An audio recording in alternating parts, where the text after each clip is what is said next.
Correct. All right, at this time, I'd like to call our regular council meeting on September the 2nd, 2025. This is 6:30 p.m. to order. Yvonne, would you do the roll call, please? Yes, sir. Mayor Gray Leonard. Here. Vice Mayor Robert Greenland. Here. Councilman Jimmy Anderson. Here. Councilwoman Lenny Richardson. Here. Councilwoman Brandy Peterson. Here. Town Attorney Scott Simpson. Here. Town Planner Mark Brett. Here. Deputy Clerk Ryan Smith. Here. And I am present. Lenny, would you please lead us in an invocation? Gladly, sir. Let us pray. Dear Lord, I come to you tonight with great thanks for another beautiful day you have bestowed upon our precious community. Dear Lord, I ask that you continually keep a hedge of protection upon our citizens and all that may pass through. Dear Lord, I ask that you please give special blessings to anyone that is involved with the inner workings of our great town. And I ask tonight for your guidance and inspiration to make the best decisions for our town as a whole. And I ask these things in your great name. Amen. Amen. Amen. Would everybody please stand for the pledge?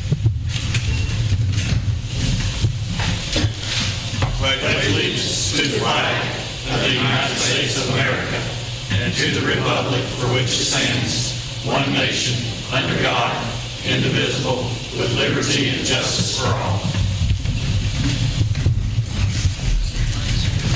Amen. This hurt my voice. I miss it. Oh, I do too.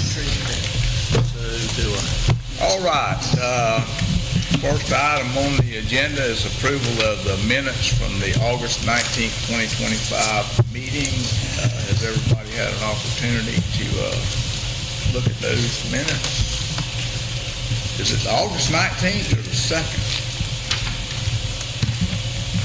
No. Today's the 2nd. The minutes are for the 19th. Okay, well, It's from... all right. I'm confused because I see a date on here that says September 2nd. September 2nd. That's because I Okay. did them today. That's All right. today's date. So the Yeah. 19th. August 19th. Yep.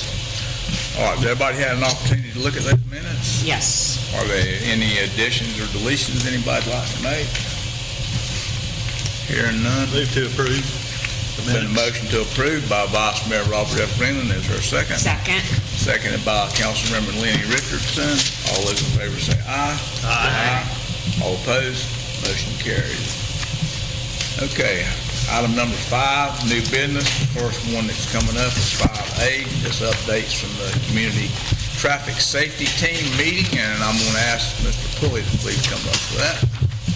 Hey, good evening. Lester Pulley, 363 North Pine Street. This is from last month's meeting, so kind of old news now. But they sent me a form. It's an online form for listing complaints and concerns. I sent it to the office, so you have that. It is an online form. I would suggest that you have one person that sends the form back to the county traffic safety team, so they're not getting a bunch of forms from a bunch of different people. That's up to y'all, but I'd select one person to send the forms up, but CC me on them so I know When what's that going form on. comes in, does it come into a clerk? Or Yeah, I've got it. Him and Okay, Ryan. so Looks pretty simple. are you guys okay with handling that form and sending it back? Just CC me on it if you would, so I know what y'all are sending up there. At the last meeting, a lot of talk about the school zones, as per usual, crosswalks and stuff like that. With the schools coming back in session, that was especially true with this last meeting. Last month, there were 54 fatalities so far, which is a 21% decrease. Decrease? 21% decrease. There's 107 traffic fatalities last year.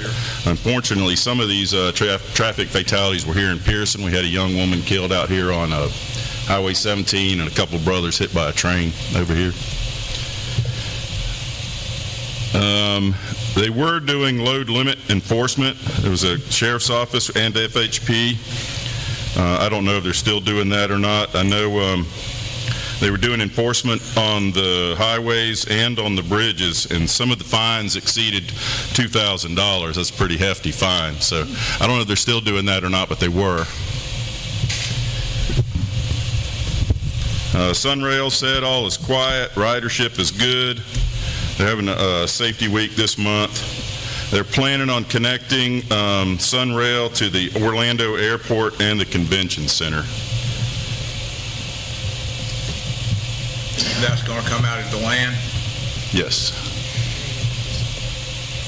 Is it DeLand or DeBerry down there where that Sunrail station? It's the land. Okay. Yeah, they've got a station there.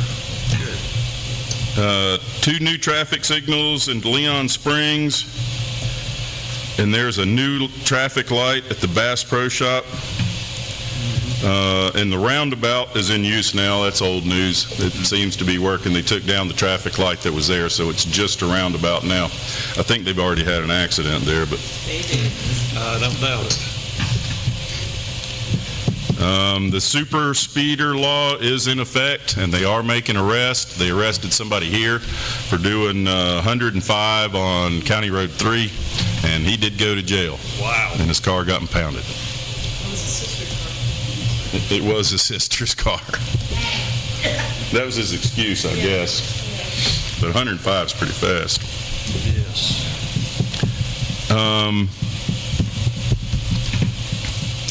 How fast do they need to exceed the speed limit for that super speeder thing to come into effect? I don't remember now. It was like 50 miles an hour over the speed limit or something. Okay. It's pretty fast. Yeah. Lake Helen was talking about dismembering their police department, but I've heard since then that they did not. They did not. That's true. They did or did not? They voted 3-2. Did not? They voted 3-2 to keep their police department. Okay. So that's old news. I was asked about our involvement with the sheriff's office and what enhanced enforcement was and stuff like that, and myself and others educated them on what enhanced enforcement was and what was going on with the sheriff's office. And I was asked if the town was dissolving, and I said no, there's been no discussion about the town dissolving. And that was it. And I am planning on attending the meeting this Thursday morning, so if y'all have anything, you know, get the forms to me. And I plan on attending the meeting Thursday morning. Y'all got anything for me? I like your shirt. Thank you, me too. Did they, I think there's, we got something from DOT that they're, I think they began grinding the asphalt south of Barberville, Yes. 17. Have they? Yeah, For the they're resurfacing it. grinding. Resurfacing where? They started at Old 17. Barberville, headed toward Lake Winona, I believe. They're going to go Yes. from Lake Winona eventually all the way to almost 4th Avenue, I believe. By the feed store. I think they started that today.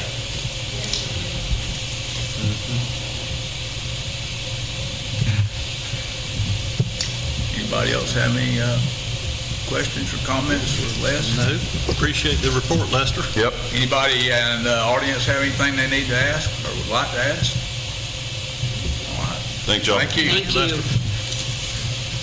All right, next item on new business, we have several ordinances to go through here. It's going to be item B through E, and I believe all these are first readings.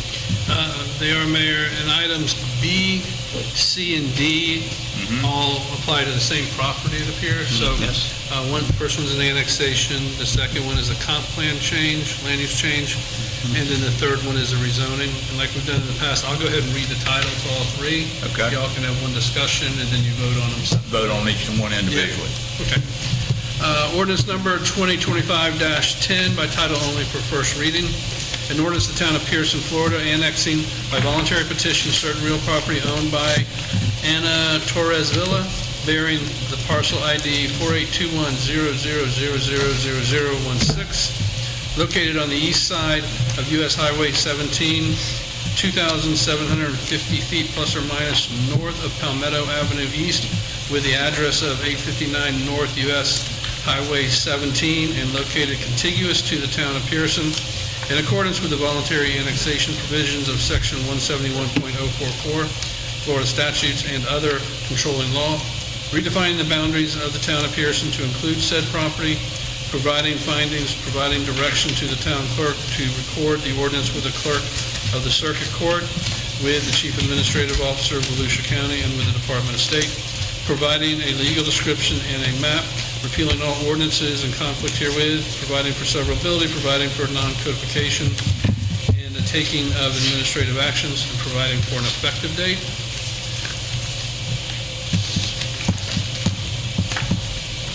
The next ordinance is ordinance number 2025-11.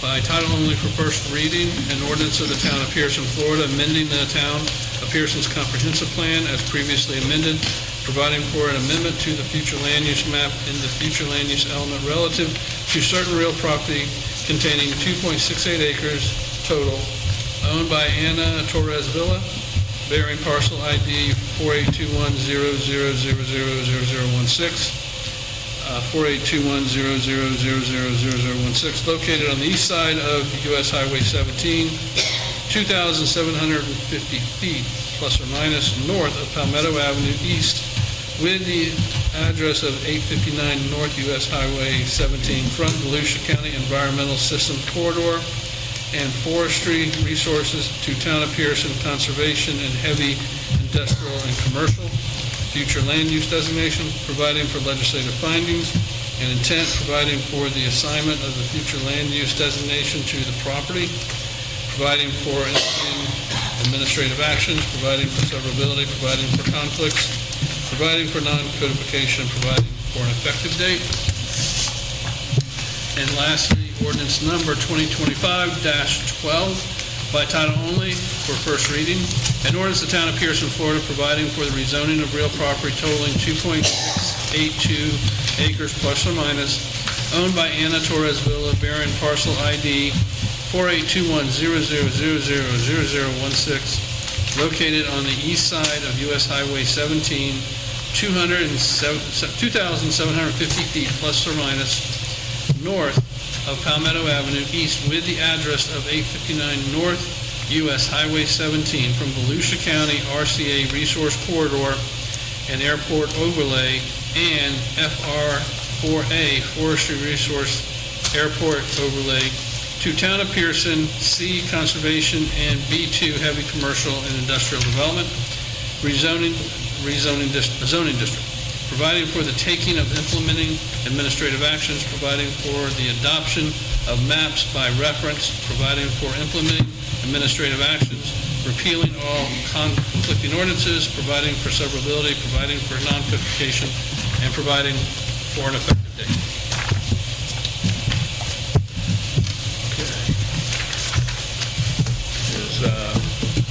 Turn it over to Mark to make the presentation. So, Mark, would you kind of like to fill everybody in on what's going on with this? Yeah.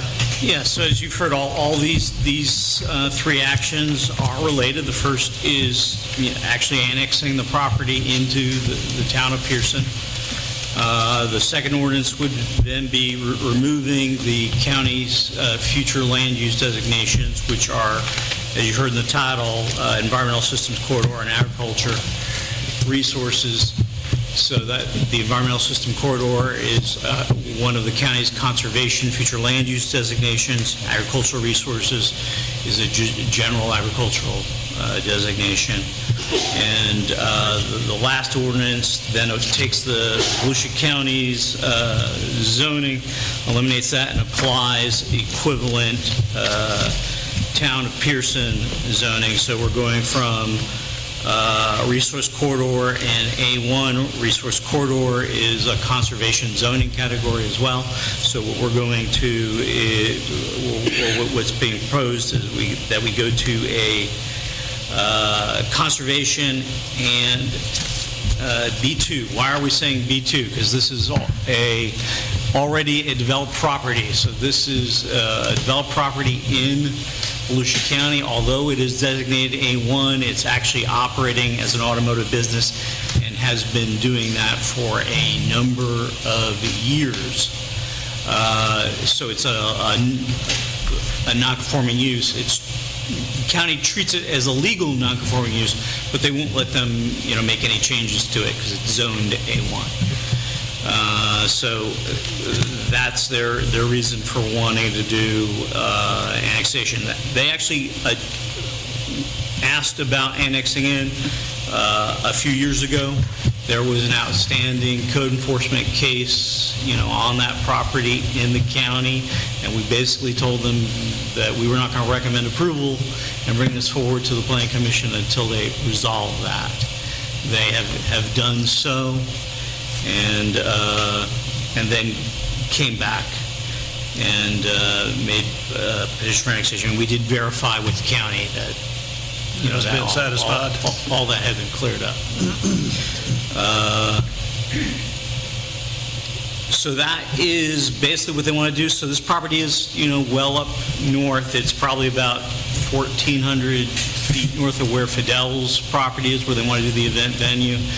I guess if you're thinking about where like Menton Road comes into County Road 3, if you were to imagine it just going straight across the railroad tracks and straight across US 17, it's that far north.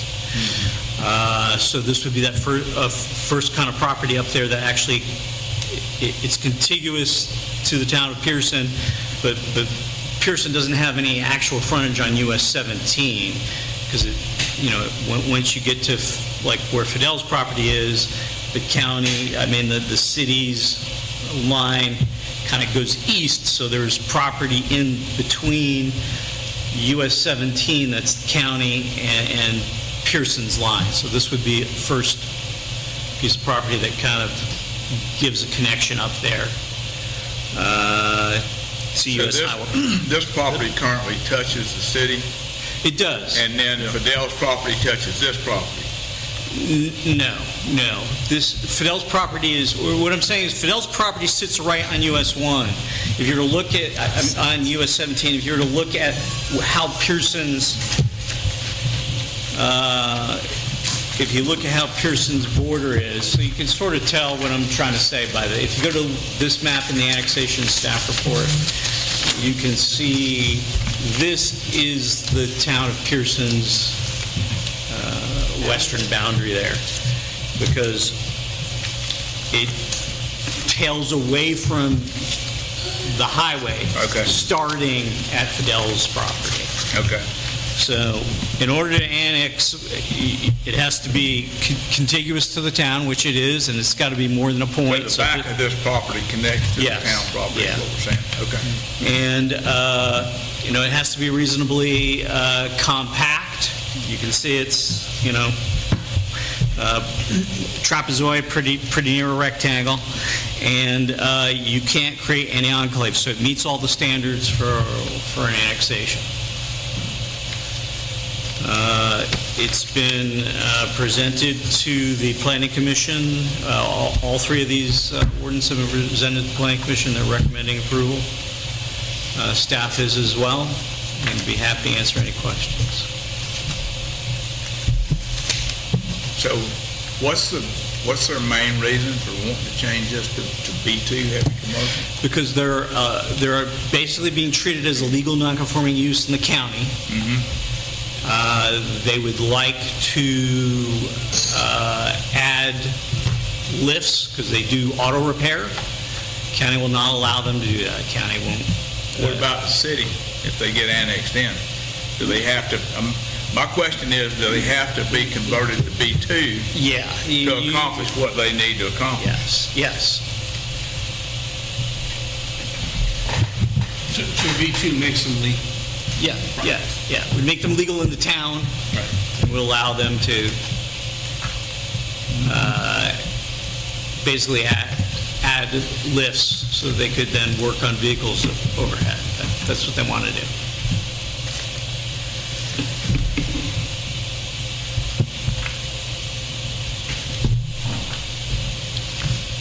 Does any other council members have any questions they want to ask about this?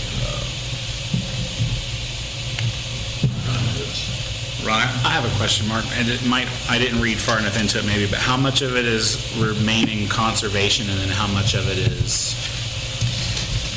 because they can't touch the conservation piece, right? Yeah, we're not, most of the property is going to remain conservation. Now, our line is slightly different than the county's in terms of what we're proposing, because they've already, this has been in place for a number of years and it's been disturbed. But basically, the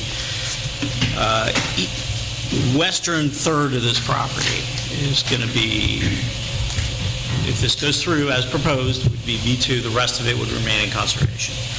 But it's a total of 2.68 acres? Total? 2.68, yes.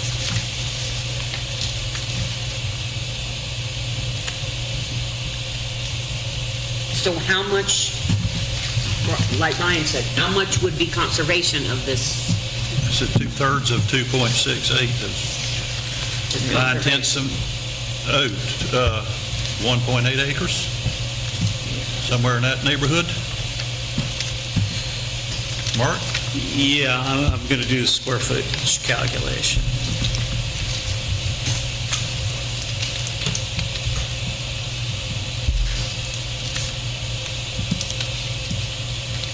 So, 1.6 acres. yeah, Going to be in conservation. Well, it's not but 2.6 It's something. only 2.68 acres total, right? You're right. so about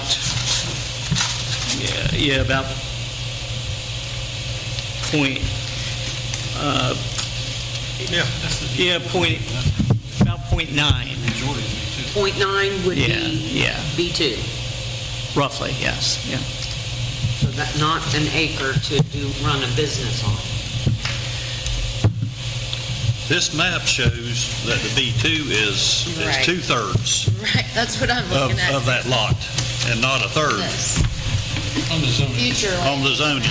Yeah, on the zoning map. Yeah, that's what I'm looking at right here. Is that what you're looking at, Bobby? Yeah.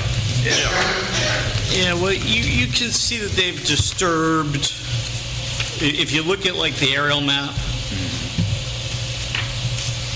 so we're basically trying to pick up the area that has been altered already. And like I said, it's been this way for a number of years.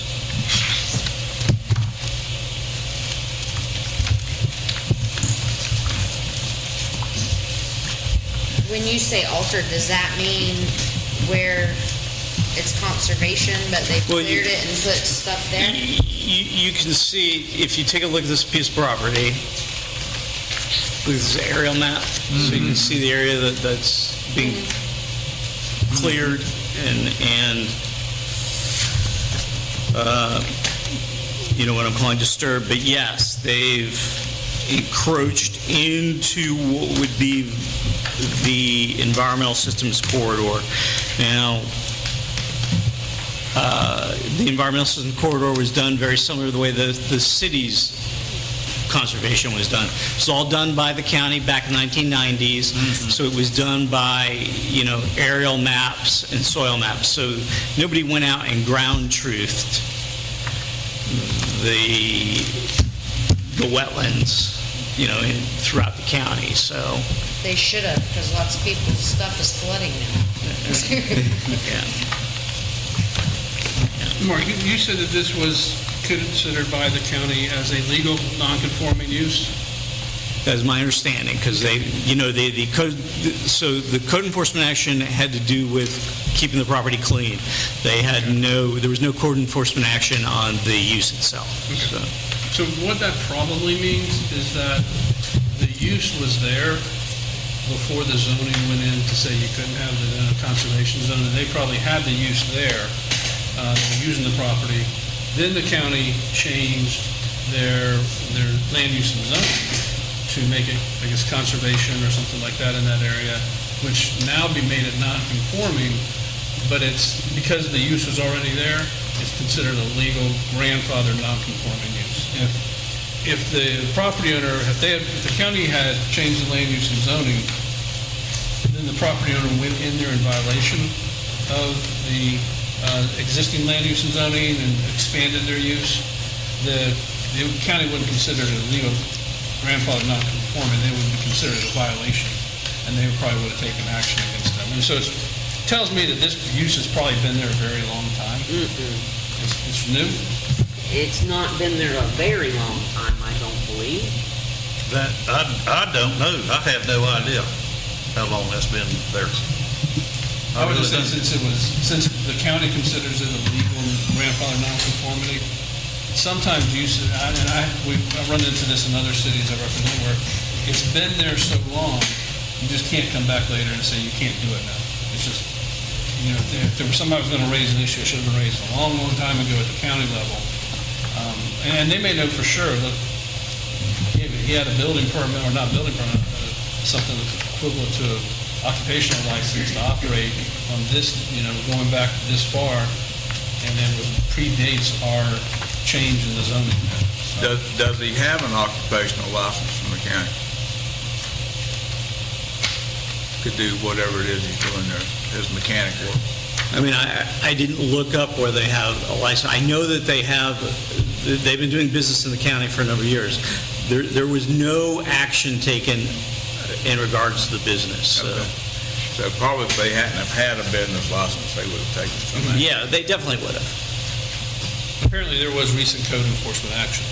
So, and that would deal more with the condition of the property than illegally expanding a non-conforming use or operating without a business tax receipt or anything like that. I just have a concern with less than an acre to have a mechanic shop and car sales. That's not much dirt. I think we're probably going to see issues with It's going to be more than an acre. It's going to be 1 point. I think 2/3 of the property is wanting to be changed to B2.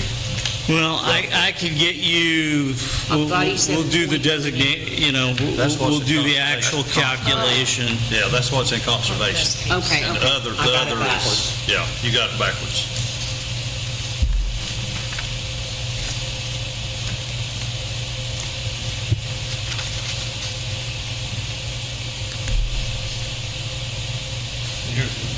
That's the land use map. Right.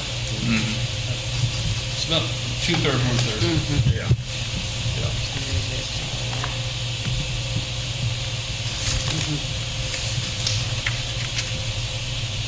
Anybody else I don't have a problem with it myself.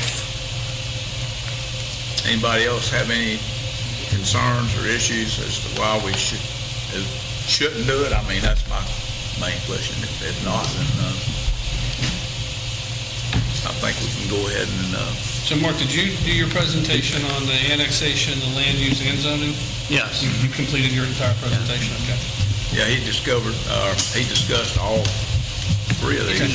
Just wanted to make sure. Yeah. So we need to vote on these individually. That would be the public. And before we do that, is there anybody in the audience that has any questions on this property? Yes. Rick Davis, 153 East Second Avenue. I just want to clarify where it's at. Is it on 17? It's on 17. It's on US Highway 17. You know where Palmetto comes across and it makes a loop on the east side of 70? It's just a little bit north of that, if I understand it correctly. It's about a mile from there. Yes, It's up a little bit north Little bit before you north. get to the hot spot, or I mean, a little bit south of the hot spot. Yeah. There's like the hot spot and then a house and then a trailer. It's kind of hard to see. Yeah. When okay, you so drive you past. couldn't There's a little driveway that's pulling into it. It's about 300 feet north of where the north part, where Palmetto comes out to the north. Yes. Yeah. Yeah. Anybody else? Yes, ma'am. Here's what I want to do, sir. I would like to see more research done before y'all say yes or no, because like the attorney said, is this something that's been grandfathered in? If not, to me, it sounds like this is somebody that's not going to follow the rules, and hasn't followed the rules. There's already been code compliance issues. I don't know, do we have code compliance enforcement?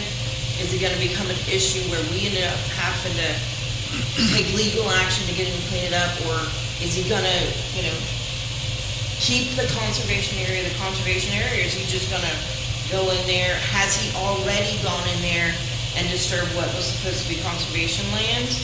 and the county got tired of fighting it and said, okay, we're just gonna make it legal, and is that what we have to look for? I'd like to see more research done. Well, this is only the first reading, so. Yes, and it's, you don't have a copy of the minutes, do you? No. Do you see the aerial No. photo? There's clearly nothing, from what I can tell, that would be on the conservation easement. Everything he has up there would be on the two-thirds of the B2 zone.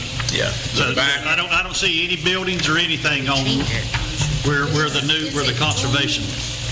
Is it dual zoning for one piece of property? Yeah, it's split, right? So the property has, up by the roadway, there's some uplands, right? And you can see property to the north, same thing, but then when you get to the east, it starts to get wet.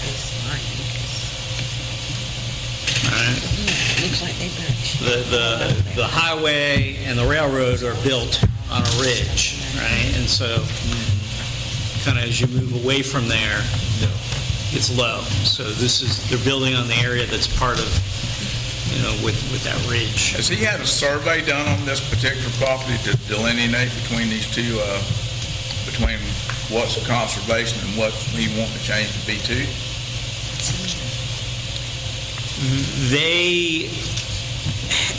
There is a survey on the property, so what we have is a delineation of the area that is disturbed, right? So that's where we drew that line.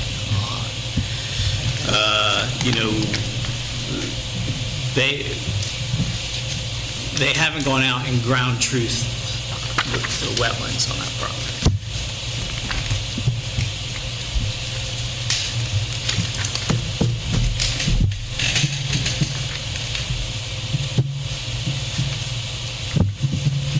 The only concern I have about changing this to B2, there was recently some property changed to B2, and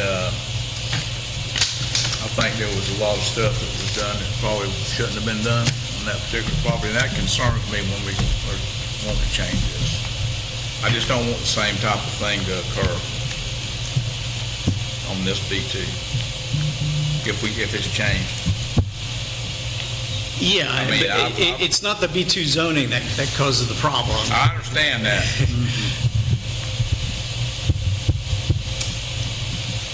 That's my concern too, is if we do it, there's no going back. And then if he's somebody that's not gonna follow the rules, he can go in there and just clear it. And now it's our problem, it's not the county's problem. Well, it wouldn't be our problem, Denise. If he were to do that, then he would face some hefty fines, I'm sure. But do we have that enforcement as a town? I would think that if he went into that conservation area, we could fall back on DEP or St. John's Water Management to deal with that. It'd be St. John's because it would be commercial. It's a different situation than the one that's recently happened, but on this one, you're dealing with some wetlands or some definite area back there that I believe St. John's or DEP or both would probably have some enforcement options when it comes to that. So I think this is more of a little bit better protected than what happened on the other. And this is the first reading, so even if it passes the reading tonight, it's still not a done deal. Is that correct? That's correct. How far does the water line run down? It doesn't go that far. Well, right, that's what I'm. None of them houses right there. I think the water line stops at where the elementary school is, doesn't it, Jimmy? Just past, just before you get to that road. Yeah, but it's, So none of the people on Palmetto have city water? On that side of the road, no. Right. there's basically no, I'm just curious. no city water north of where Palmetto Avenue comes out. My understanding.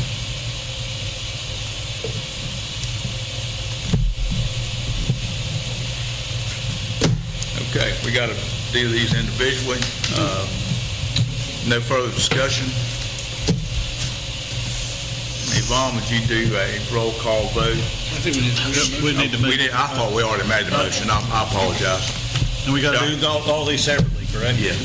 And they are all still the first reading, correct? Yeah. I just So wanted- I would I just wanted entertain to a clarify motion that. on ordinance number 2025-10 on its first reading.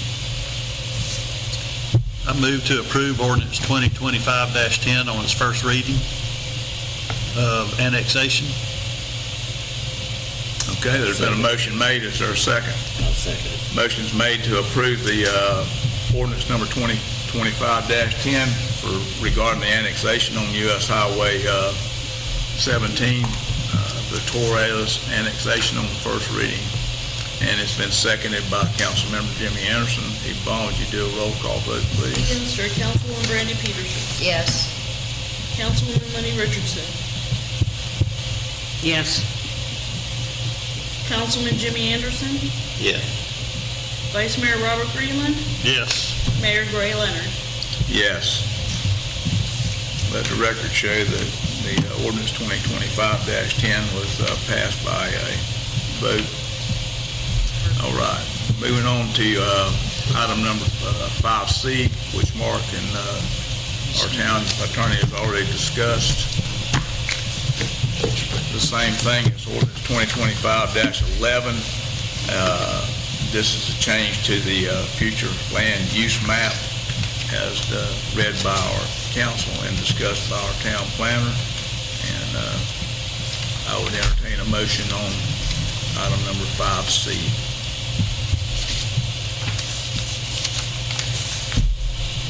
Is there a motion to approve or disapprove item number 5C?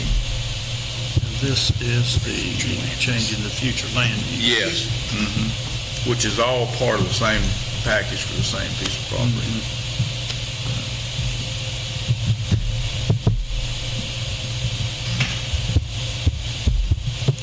I move to approve ordinance 2025-11 on its first reading, the change of the future land use map. Okay, there's been a motion on the floor by Vice Mayor Robert F. Greenland to approve ordinance 2025-11 for 859 North US Highway 17 on the future land use map amendment on the first reading. Is there a second? I'll second it. Seconded by Councilmember Jimmy Anderson. Yvonne, would you do a roll call vote on this item, please? Yes. Councilwoman Brandy Peterson. Yes. Councilwoman Lenny Richardson. Yes. Councilman Jimmy Anderson. Yes. Vice Mayor Robert Greenland. Yes. Mayor Gray Leonard. Yes. Okay, moving on to item 5D. It's all regarding the same property. It's ordinance 2025-13, 2025-12 at 859 North US Highway 17. Need to make a correction on these, on this agenda. It says Highway 1, but it's Highway 17. I think everybody knows that. Sorry. It's just a typo. So this is for the rezoning on that property, changing the front part to B2, and the remaining one-third would still stay conservation. Is that right, Mark? B2 and conservation. Yeah. Okay. So I would entertain a motion on 5D, ordinance 2025-12. Move to approve ordinance 2025-12 on its first reading of rezoning. Okay, been a motion on the floor by Vice Mayor Robert F. Greenland to approve ordinance 2025-12 at 859 North US Highway 17 on its first reading, and it's a change in the rezoning on the property. Part of it would be changed to B2, part of it would be conservation. Is there a second? I'll second it. Seconded by Councilman Jimmy Anderson. Would you do a roll call vote, please, Yvonne? Yes, sir. Councilwoman Brandy Peterson. Yes. Councilwoman Lenny Richardson.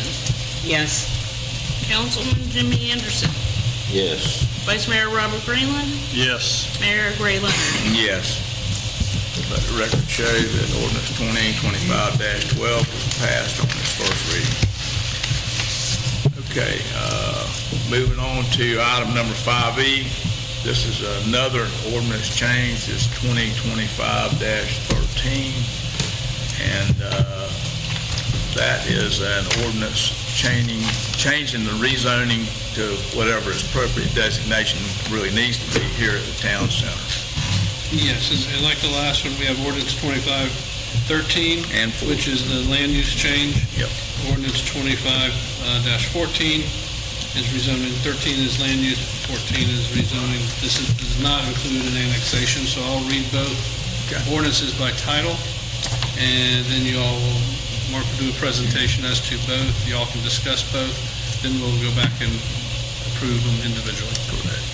Ordinance number 2025-13 by title only, an ordinance of the Town of Pierson, Florida, amending the Town of Pierson Comprehensive Plan, providing for an amendment to the future land use map for certain real property containing 6.1 acres plus or minus, owned by the Town of Pierson, bearing parcel ID 48340500050, located at the northwest corner of the intersection of West First Avenue and U.S. Highway 17, Center Street, from the agricultural and rural residential use to the public institutional future land use designation, providing for legislative findings and intent, providing for implementing administrative actions, providing for severability, providing for conflicts, providing for non-codification, providing for an effective date. Ordinance number 2025-14 by title only for first reading. An ordinance of the Town of Pierson, Florida, providing for the rezoning of real property totaling 6.1 acres plus or minus, owned by the Town of Pierson, bearing parcel ID 48340500050, located at the northwest corner of the intersection of West First Avenue and U.S. Highway 17, Center Street, from A1 Agricultural District to the PDC Plan Development Commercial District, establishing a town center development order, providing for the taking of implementing administrative actions, providing for the adoption of a map for rezoning, providing for implementing administrative actions, repealing all conflicting ordinances, providing for severability, providing for non-codification, and providing an effective date. Okay. Mark, you want to Yeah, for everybody so they know what it is? Yeah, so as we've discussed in the past, this is really a long overdue house cleaning item. This building, this facility is a legal non-conforming use. It's been developed and used for public purposes, primarily a school for much of its path, and then was converted to a government center, all without ever changing the zoning, which is, and future land use, which is agricultural. It's zoned ag, right? Right, it's zoned ag. And so, as we've begun to look at and discuss introducing additional uses, not only your own use, but you've brought in the rehab. We've talked about maybe doing an urgent care. We've talked about a number of different uses for this property. And so this is intended to help authorize that and clean that up. So I'm going to talk primarily about the rezoning. So if you look at the ordinance 2025-14, this is a planned development rezoning, which you've done in the past. You've done it with private landowners, and so attached to those planned developments is a development agreement. that is signed with the private landowner. You can't really enter into an agreement with yourself, so what's attached to this ordinance, instead of an agreement, is a development order, which you guys would be issuing, that establishes the uses and then the dimensional requirements for the use, most of which, in terms of the dimensional requirements, are just sort of legitimizing what's existing. But let's look at the uses, and this is really just, my interpretation of all the different stuff that has been discussed over the years in terms of what you guys wanted to do with this property. So certainly,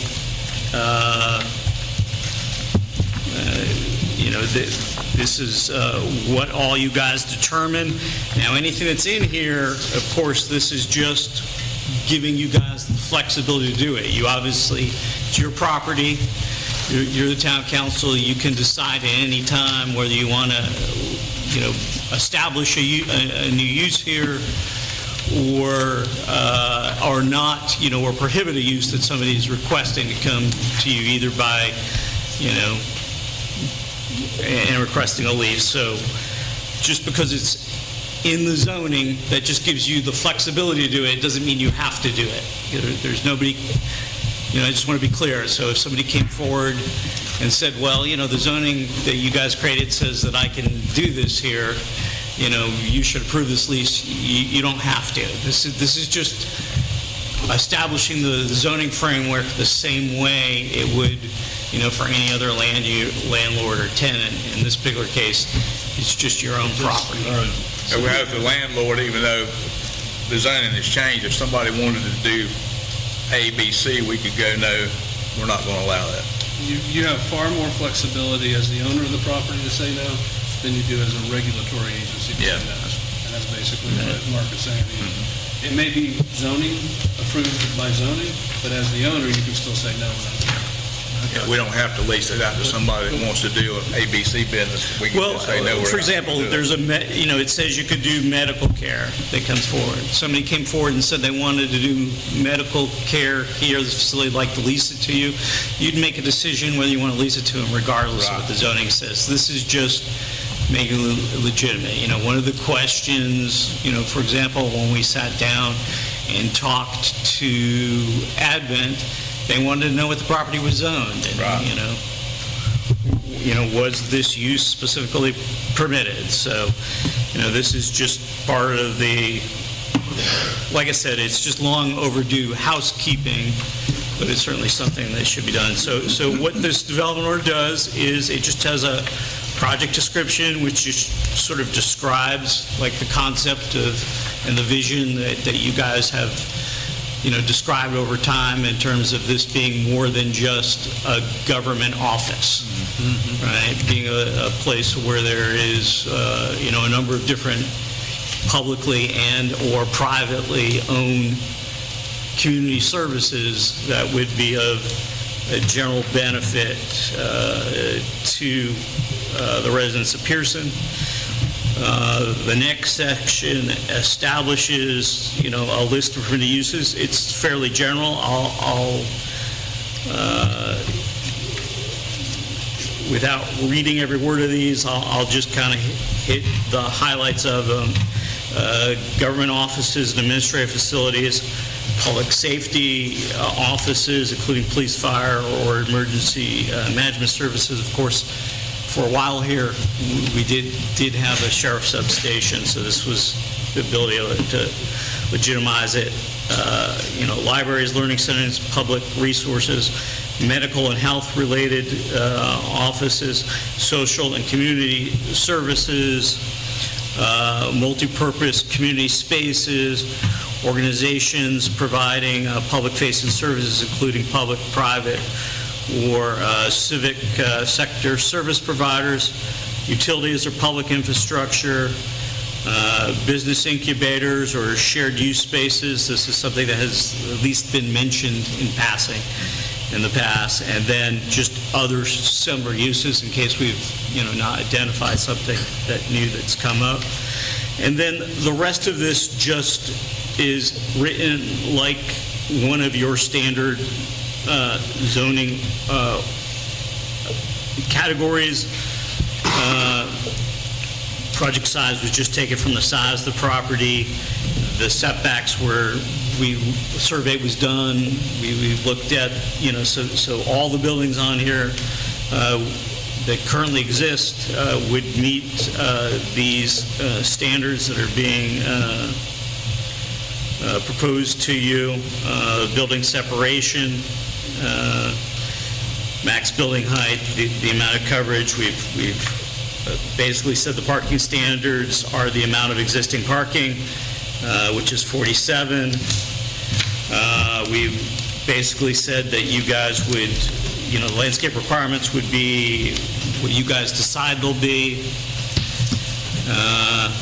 And it does require a development review process. If you're going to add an additional building, you'd be agreeing to go through your own sort of site plan process for it. So that's really it. And I'd be happy to answer any of your questions. Well, basically, it sounds to me like we're changing the zoning to what it really should have been to begin with. I mean, what the purpose is actually. Yeah, what it actually is now. Okay. Is there anybody in the audience that has any questions about this or any concerns? What's that? It's right here. Yes, sir. It's just 6 acres here. Yes, this, what we call the town center facility.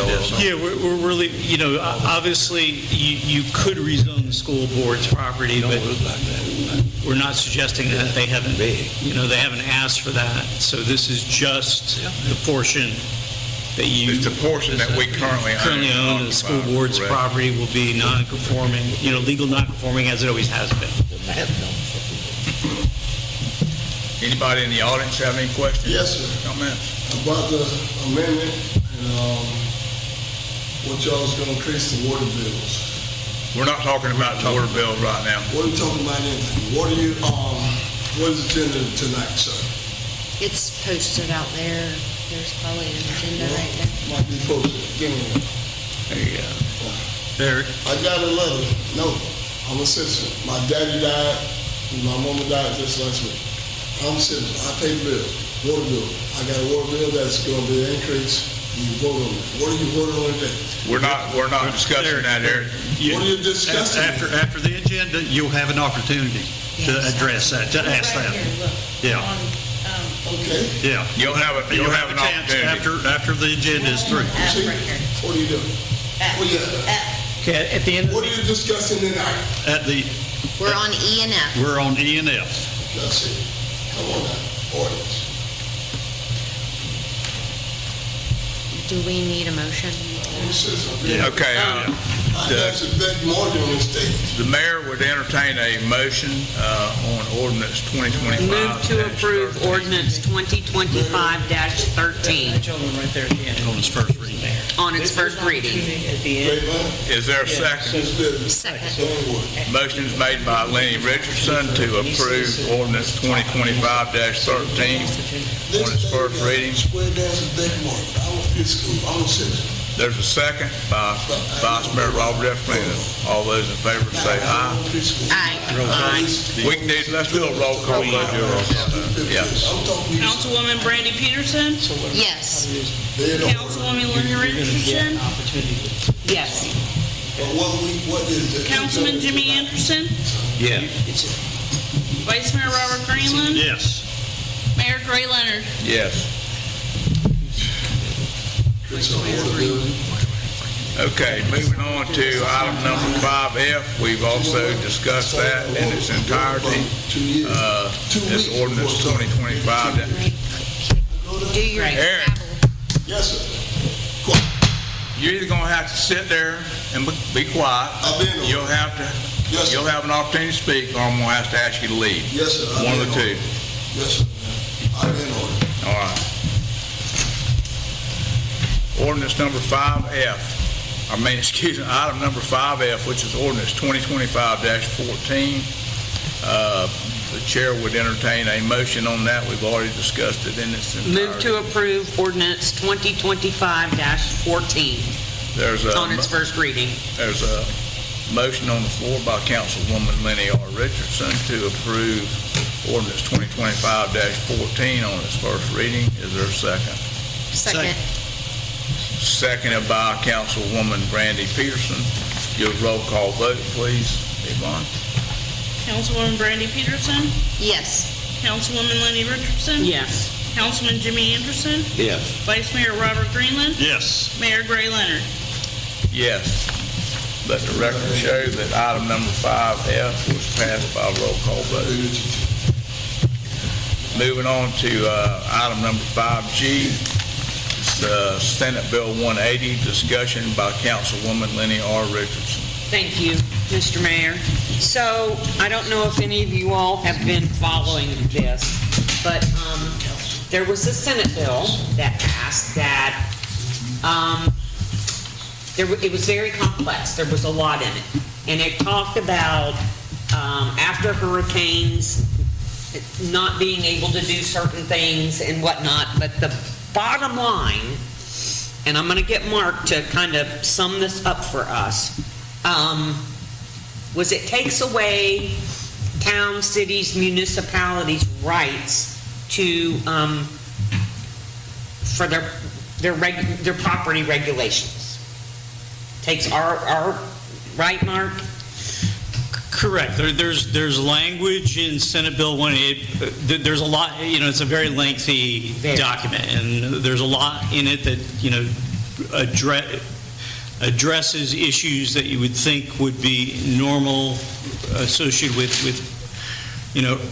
post-hurricane actions. But there is some language that has gotten the attention of a lot of local governments around the state and in Volusia County in particular, that basically with the language says that within a year of a hurricane, disaster being designated in your county, whether you've actually been hit by a hurricane or had a hurricane damage, you can't make any changes to your regulations that would make them stricter. And so it's basically preempting, your local authority to make decisions that are right for your town. So, for example, Pierson, Pierson hasn't really had any issues of late, but you could. But towns like Edgewater and Deltona have all had portions of the regulations basically struck down by this regulation because they've looked at areas where they wanted to, change or increase some of their standards. And so this rule has preempted them. And there is a number of cities that are actually entering into a lawsuit. So I don't know if you guys want to go that far. No.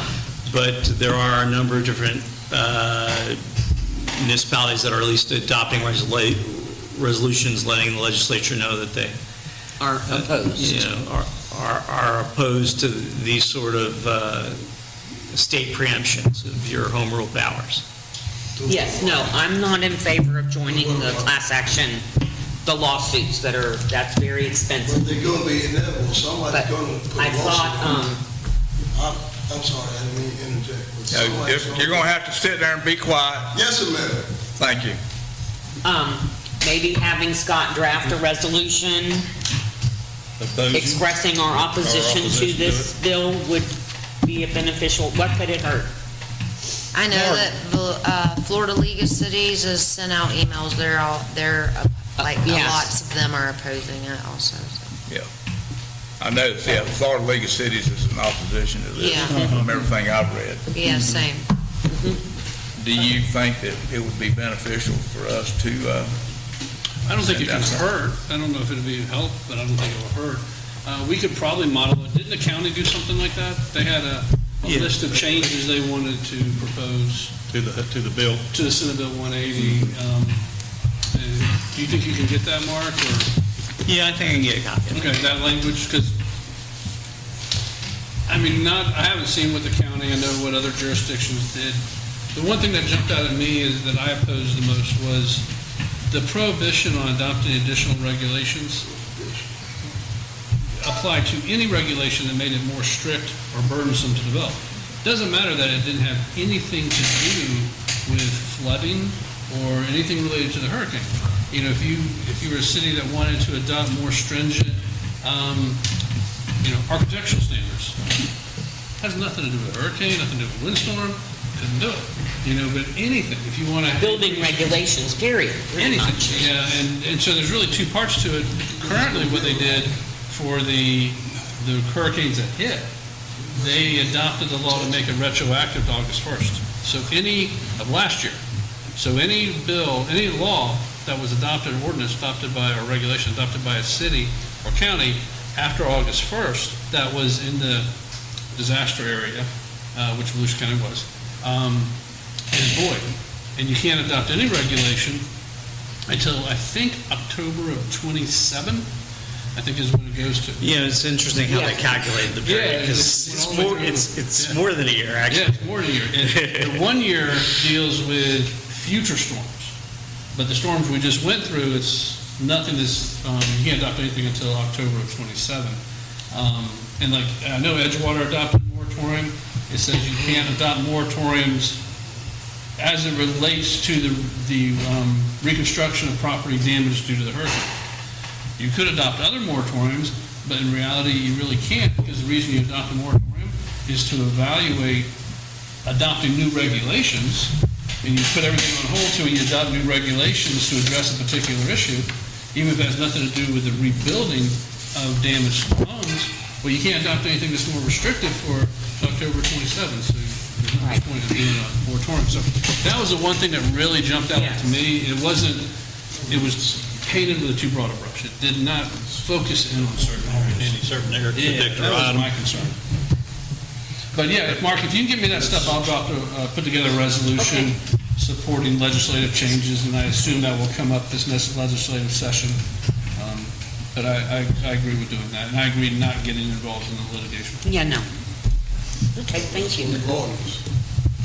Eric, I'm going to ask, this is the last time I'm going to ask you this. Don't interfere with my town planner. He's sitting there. You're interfering with him. I don't know what you're doing with your phone. If you do that again, you're going to have to leave because you're disrupting the meeting. And if you keep interfering with me, I'm a citizen. Now, you don't scare me. I'll get a lawyer. But you guys do. You can do whatever you want to do. If you're going to act out of order, you're going to have to leave. I ain't threatening nobody. I can record. You're going to have to leave if you keep acting out of order. I didn't threaten you or nothing. I got on video. Mayor, if you want to do me like that, you can kick me out. I've been here all my life. Go ahead. I'll get somebody to get on you. Sit down and don't be argumentative. Somebody powerful than you. You hear me? Eric, you need to settle down right now. I didn't do nothing. Listen. You got a chance to participate and ask us questions. I didn't do anything. When it comes, listen. You're interrupting our meeting. Now stop it. Stop it. You're interrupting our town planner. Now stop it. If you keep on, I'm going to call the damn cops and get your ass out of here. Now you know I'll do it. Now you've got a chance to talk. You're not going to sue me. You're not going to sue me at all. I promise you. I'm disrupting. You disrupting our public meeting. You've got a chance at the end of the agenda to talk. I'll be quiet and listen. You sit there and you be quiet. You say another word to Mark, I'm going to ask you to leave. Yes, sir. Yes, sir. I'll be quiet and listen. Thank you. Okay, any more discussion on No, sir. Senate Bill 180? Okay, item number 5H is the FERDAP grant application and resolution. I'm going to turn this over to our Deputy Clerk, Ryan Smith. All right, so we did this last year. We applied for a FERDAP grant to try to get some money to buy new playground equipment at Chipper Jones Park.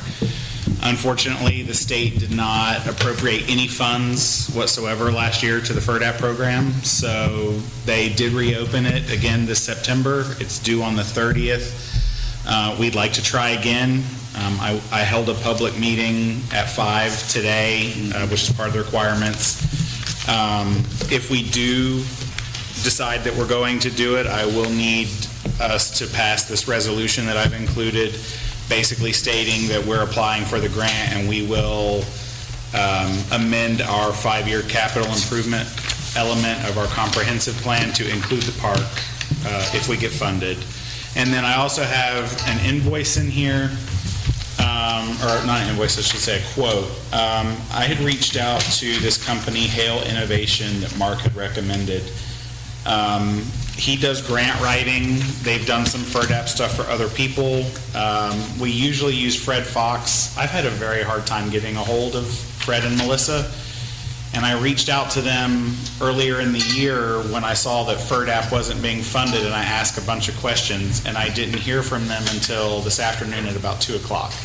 And the only reason they called was to find out, was I going to have them submit another application, because, they get a sizable chunk of the money if you get a grant. So,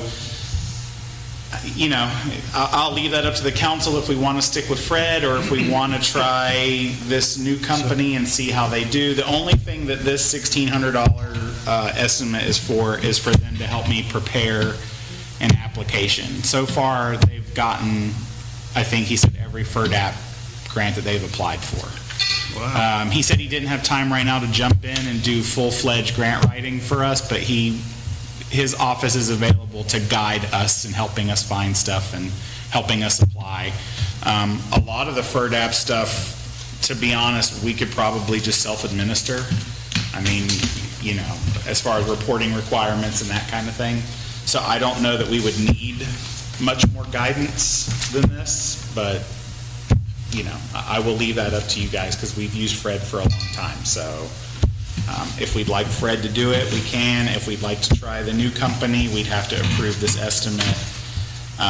And obviously, if we're going to go for the grant again. And again, just as a refresher, the grant is, we're already designated town, so we can apply for up to $200,000 with no matching funds. And that's what we would like to go for. Altogether, we've priced out all new stuff for Chipper Jones Park. Just the playground equipment is about $248,000. Good gracious sakes. Yeah, which is, and that's not all. I mean, there's other stuff that needs to be done besides the equipment. We also talked last year about using that money as a match for a Volusia Echo grant. And trying to get maybe about $400,000, and then you could do stuff to the bathrooms, you could make some ball field improvements. I mean, you could really invest a good chunk up there and upgrade some stuff. But obviously that would be contingent on whether or not we got the FERDAP grant. Right. So. And all this has to be in by the 30th, did you say? Yeah, most of it I've already got because like the letter of recommendations, things like that, we can actually use the ones we had last year. They're good for up to 3 years. And since they didn't award anything last year, I'm going to recycle a lot of our submissions from last year. I may need to get with Scott because Fred Fox said I needed a letter from an attorney stating that we had the titles free and clear to the parcel of land up there, that someone had researched it and found that we had a clear title for up there. So I might need to get with Scott about that, but other than that, I think I have most everything. And obviously, whether we go with Hale Innovation or whether we go with Fred Fox, I'm sure they will let me know if we're missing. And wasn't there an issue with that property and the airport being one parcel? Yes. But that's been Yes. split up now, right? We have a survey of just the park. Right. And there's a legal description for part of it, and then there's where basically, what's the survey company? Eford. Eford has a legal description for half of it, and then half of it he created a parcel description. The issue that I had there was when we submitted the grant last year, we only had a deed for half of it. So I did a title search on it a month ago, and we found the deed for the second part of it. So we think we've got that covered. Got that covered. Yeah. That's good. Yeah. But we will, sorry, Greg, we will eventually need to survey the airport, and it does need to become its own parcel with its own address, just to make things easier, I think, for us. Well, I know over the years, there's been issues with Fred Fox being attentive to things, right? I mean, this isn't something new. Well, last year I submitted everything early to Melissa because in the event that something was missing or something needed to be corrected, we would have time. But she didn't submit it online. In fact, there was actually an extension last year, and she didn't submit it until the last day of the extension. So I would kind of like to, whoever I'm working with on it, I'd like to get it done now. Right. That way, if something is missing or needs to be updated, it can be done before the 30th. So what percentage does this new company? He's not doing the whole grant. Okay. See, Fred was going to charge us $13,000 to apply, do everything, do all the reporting, do the closeout at the end. But if you'll remember, the last time we had FERDAP, they sent all that over the day that it was due, and I had to track the previous mayor down, and then a bunch of the documents were filled out wrong. They said town of Sebring. So I basically had to redo a bunch of it anyway, and I still had to submit it to the state. So why we gave them the $10,000? Yeah. Well, maybe. So, Time to try somebody different. Well, that or tell them they need to be more professional about something. that's up to the council. I personally think that maybe we ought to look at this other person to see if they can help us with some grant funding instead of sticking And with... Mark, you said you're familiar with this person? I don't think it can hurt anything. Now, what I was asked to do the research, so I actually asked other people, and their name came up.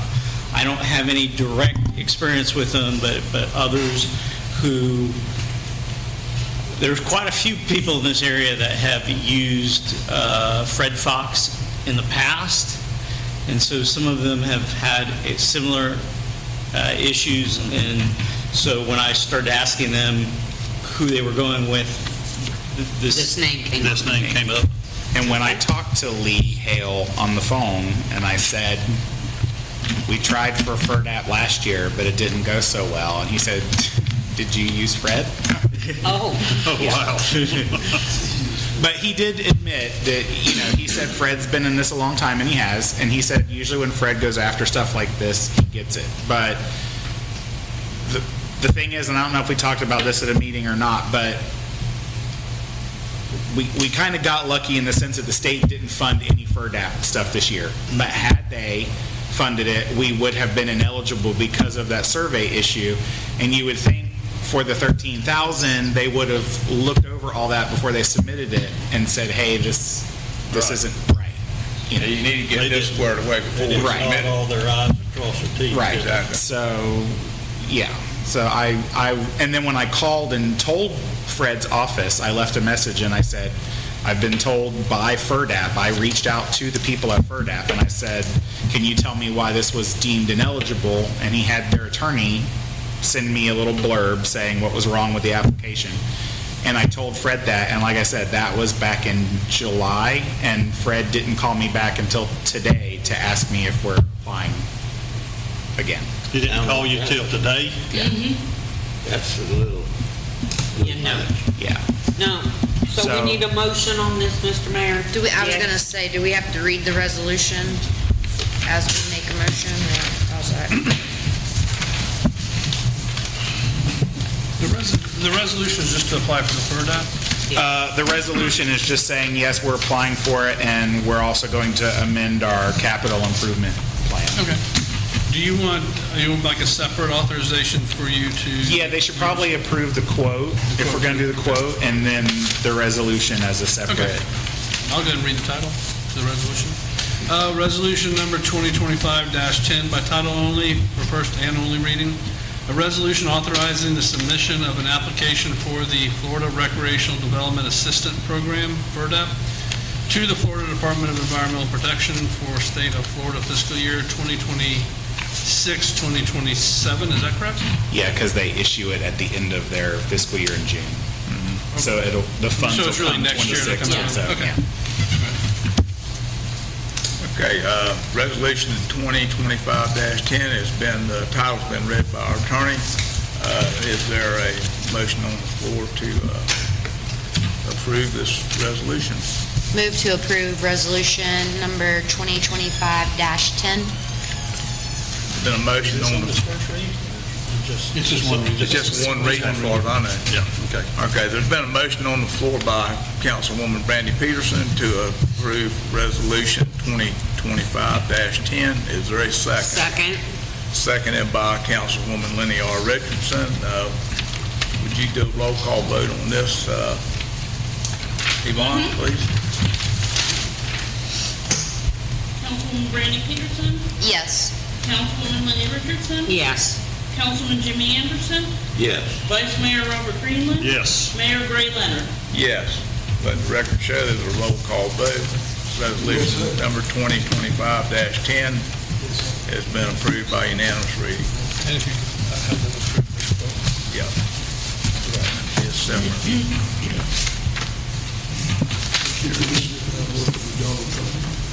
Okay, we need also, the mayor would entertain a motion to approve this FERDAP grant application assistance as quoted on our pamphlet handed out here from Lawrence Lee Hale Associates in the Move to amount. approve FERDAP grant application assistance by Lee Hale at Hale Innovation For the price. in the amount of $1,660. Okay, let the Not to record, exceed. okay, let the record show there's been a motion on the floor by Councilwoman Lenny R. Richardson to approve for the FERDAP grant application assistance through Lawrence Lee Hale and Associates in the amount of $1,660. Is there a second? Seconded by Councilmember Jimmy Anderson. Yvonne, would you do a roll call vote on this too, please?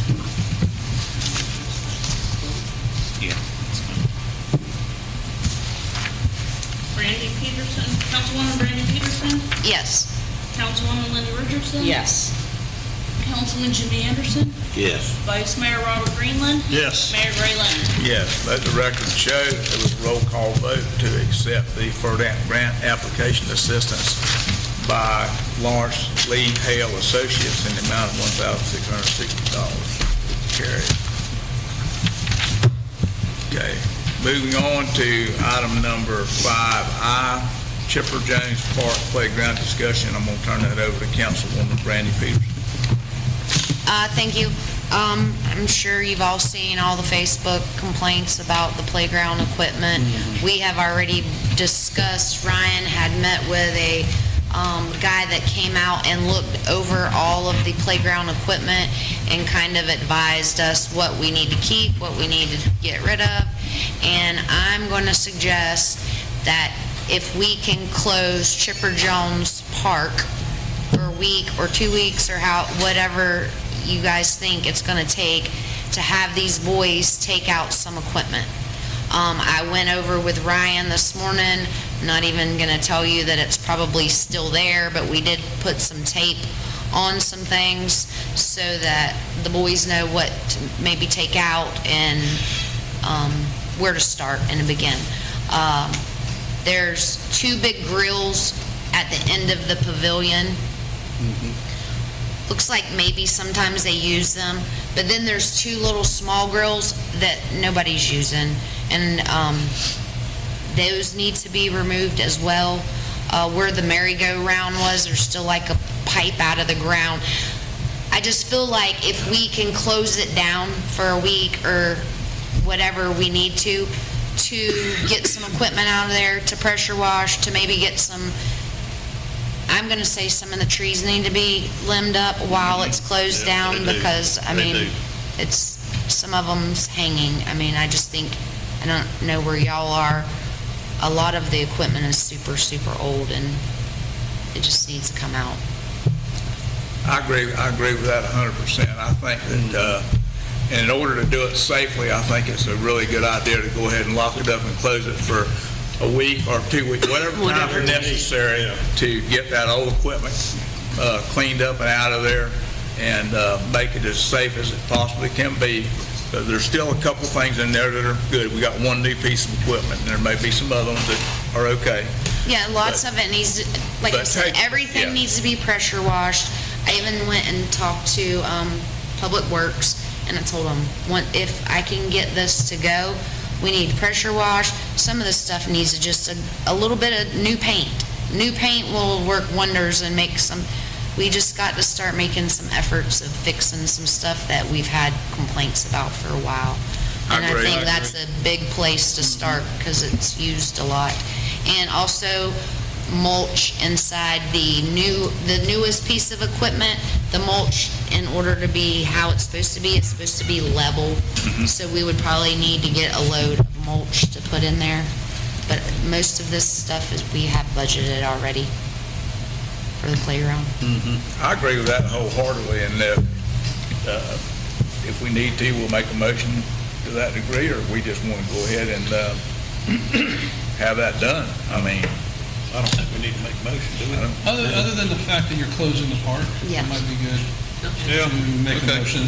Everything else you wouldn't need a motion for, but since you're closing the park, and you might want to say the park is closed for up to 30 days, or, until staff is able to go in and address the issues that need to be addressed.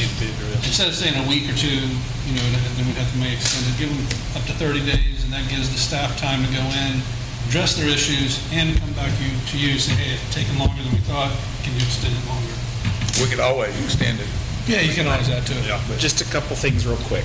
Number Yes. one, do we want to discuss, they probably need to pull the poles and the concrete and everything Yes. out, Yeah. not just cut the poles off. Correct. Because they've talked about that, but that's Yeah, just no. creating more of a hazard. I All told that them coming that out of the today too, that the concrete and everything, and we gotta probably come. might have to get dirt to put, Yeah, to fill fill it in in. those holes and stuff like that. And then, do you guys want to discuss where it's all going?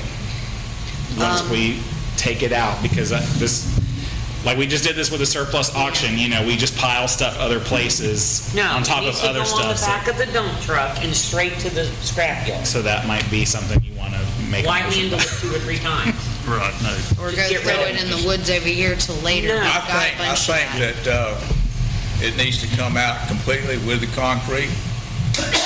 All that needs to be filled in and leveled. And I think that, I don't think we need to take a trip to the dump for one piece of equipment, but as soon as we get enough there for a dump truck load, I think we need to haul it to the transfer station and properly get rid of it. Well, right now, if you take that stuff up over there, you can pile it up right there if you closing down the park. Then they can load it all up right I there. think that's a good and idea. haul it off. Yeah.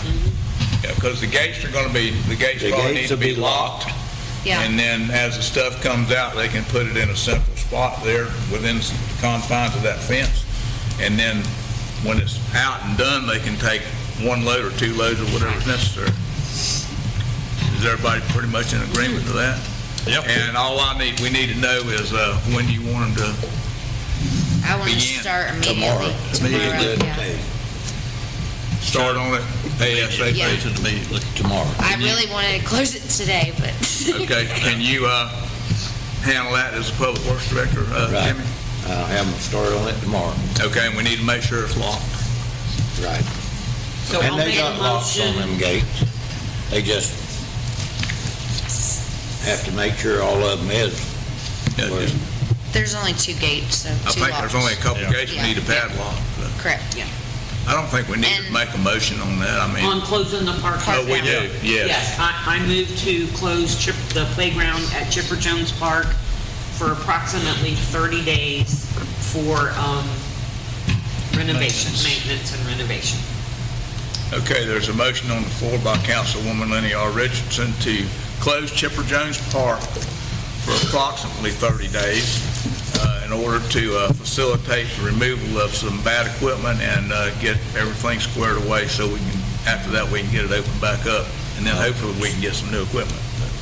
I'll second that. All right, motion has been seconded by Jimmy Anderson to close the park for approximately 30 days so we can get the bad equipment out of there.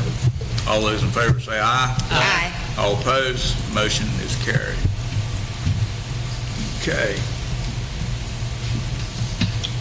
Item number 5J, I'm going to turn this over to Councilwoman Lenny R. Richardson. Thank you, This is Mr. Mayor. amending tree removal regulations. So I'm not wanting to rewrite the tree removal regulations. I just wanted to talk with Mark regarding the land clearing at Shane Crosby's old office. That'd be the Walcott property. Yes. What do we need to do there? Well, first of all, we have to figure out what it is that they were trying to do.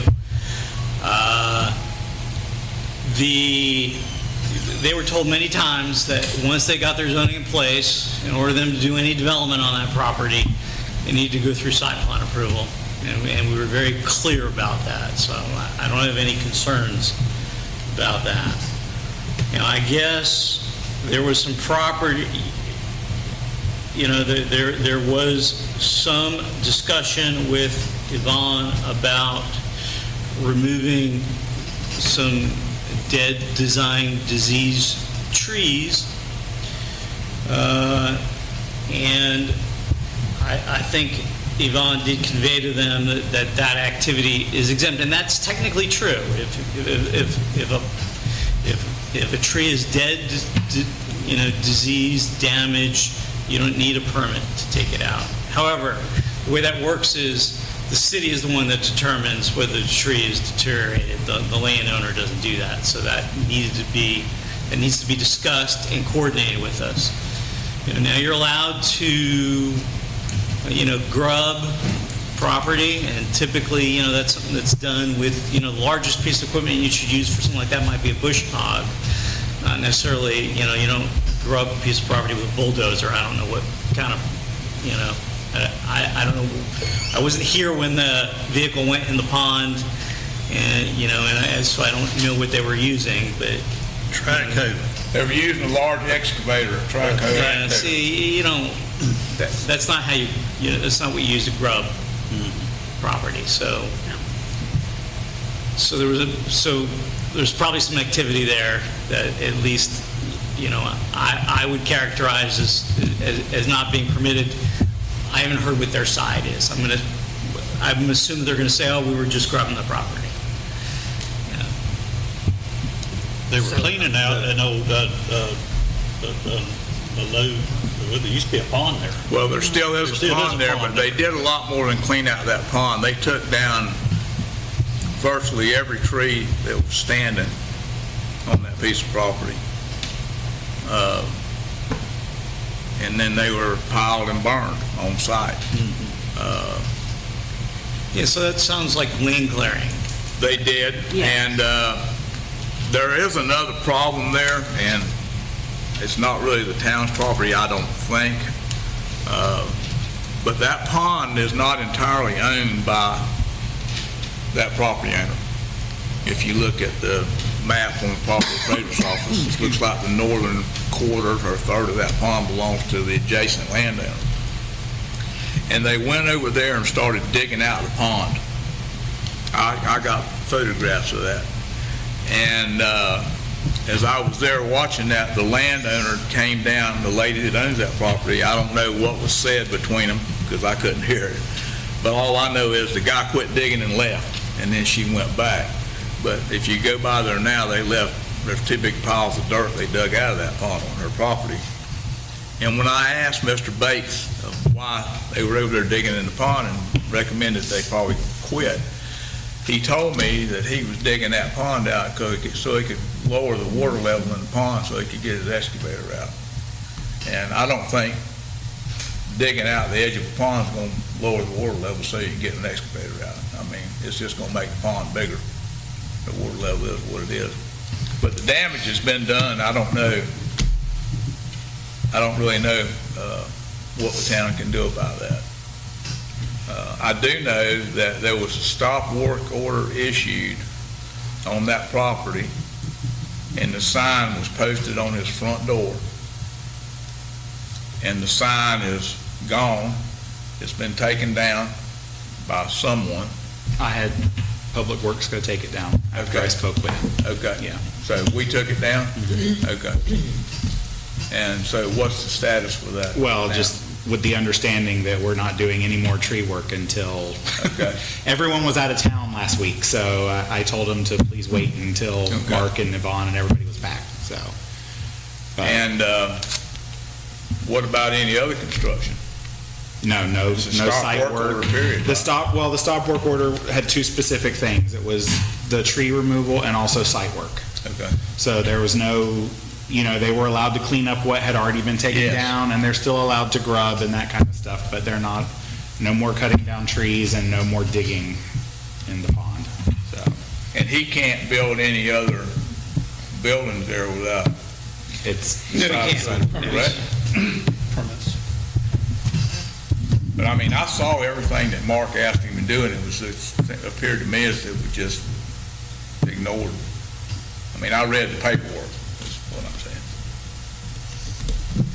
So is it too premature to discuss what we need to do about that as far as fines, or? I mean, you could, if you engage in land development activity without getting the proper authorization, that's a code violation.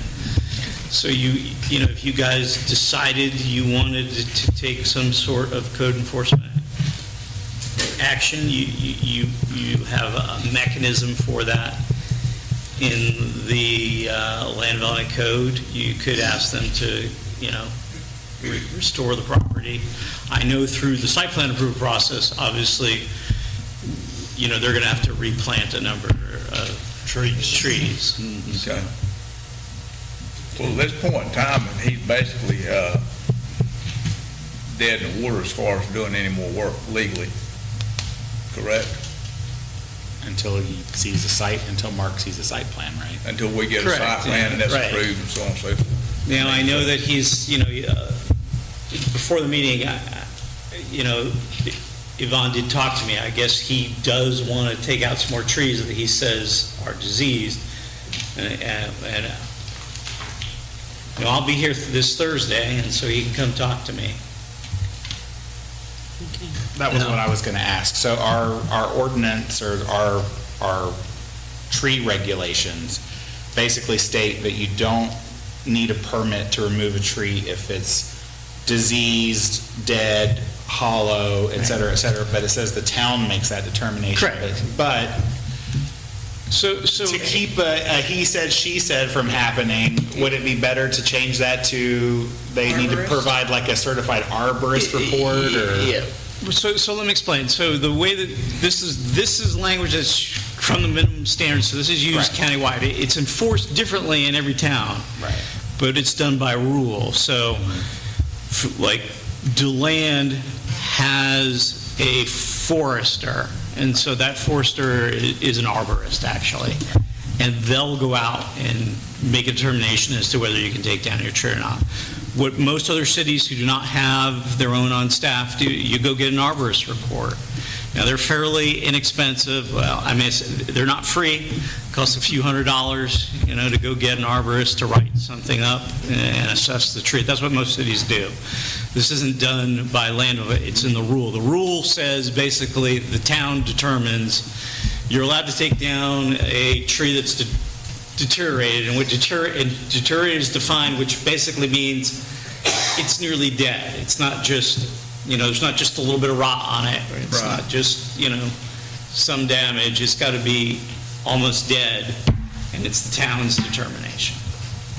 Well, most of your water oaks, when they get the size them trees are down there, they're hollow inside. They can fall at any time. Matter of fact, on that same property, Shane had my disc on the back of his tractor down there. And one of them big limbs, not right where they're doing the work at, but the same property. He had his tractor parked there with my disc, and he had to take it out there to Travis to have it fixed. So them trees that's in that area are done lived their life. most of them is hollow and size. I agree. All of the water, the water oaks are. I mean, if it was a live oak, it'd live forever right there. But them water oaks, when they get as big as they are there, it's just a matter of when they're gonna fall. So, Correct. We have somebody in the The process would have been coordinating with us. Right. And getting permission to take them down. Right. that would have been the proper way to do it. Correct. Yes. Yes, ma'am. Does the town have an arborist or a contract with an arborist or anything? We don't have a contract with an official arborist, but it would not be that hard to get one. But Charles Gay sat on the DeLand Charles Gay, I tree, think, would do whatever, it. committee. So I don't know if he's a licensed arborist. Yeah, I mean, there's quite a few. Yeah. Some of the tree removal companies actually have arborists who work for them. Yes. But we've also required, like, for instance, people want to come and tell us, oh, well, half my property is conservation and half my property is residential. Can I build on it? And we've required people to go get a wetlands expert to prepare a report to show to us. So it'd be something along those lines. You Right. bring something from someone who's licensed or certified and we'll entertain that, We don't necessarily have to have them on staff, but just, Right. Yeah. Yes, ma'am. This is my second part of it. That is what makes me nervous about the other ordinance people. Because a lot of people have what he appears to have, the attitude of it's easier to ask forgiveness than permission. And that was why I asked for the other ordinance, do we have code enforcement powers? Because if we don't, this is blatant right downtown. Everybody sees it that comes by here, what can we do? I mean, if it's just a slap on the hand, everybody's gonna do it. if you look, about everybody does it anyway. That In doesn't this make it town. okay. No, we have the ability through code enforcement. We don't have a code enforcement board or a special magistrate, but the city could go take a person to court, because ultimately they have to have a permit from the city to do a lot of the activity they're doing. And if ultimately they don't get permitted, then ultimately that could lead to litigation over collection of fines and penalties and things like that. But probably the best way to deal with this is, we've issued a stop work order. If they don't comply with that, I think there's issues regarding that issue. And then what you do is you go through the development review process, and you hopefully get to a point where they reclaim go back and restore the property they damaged.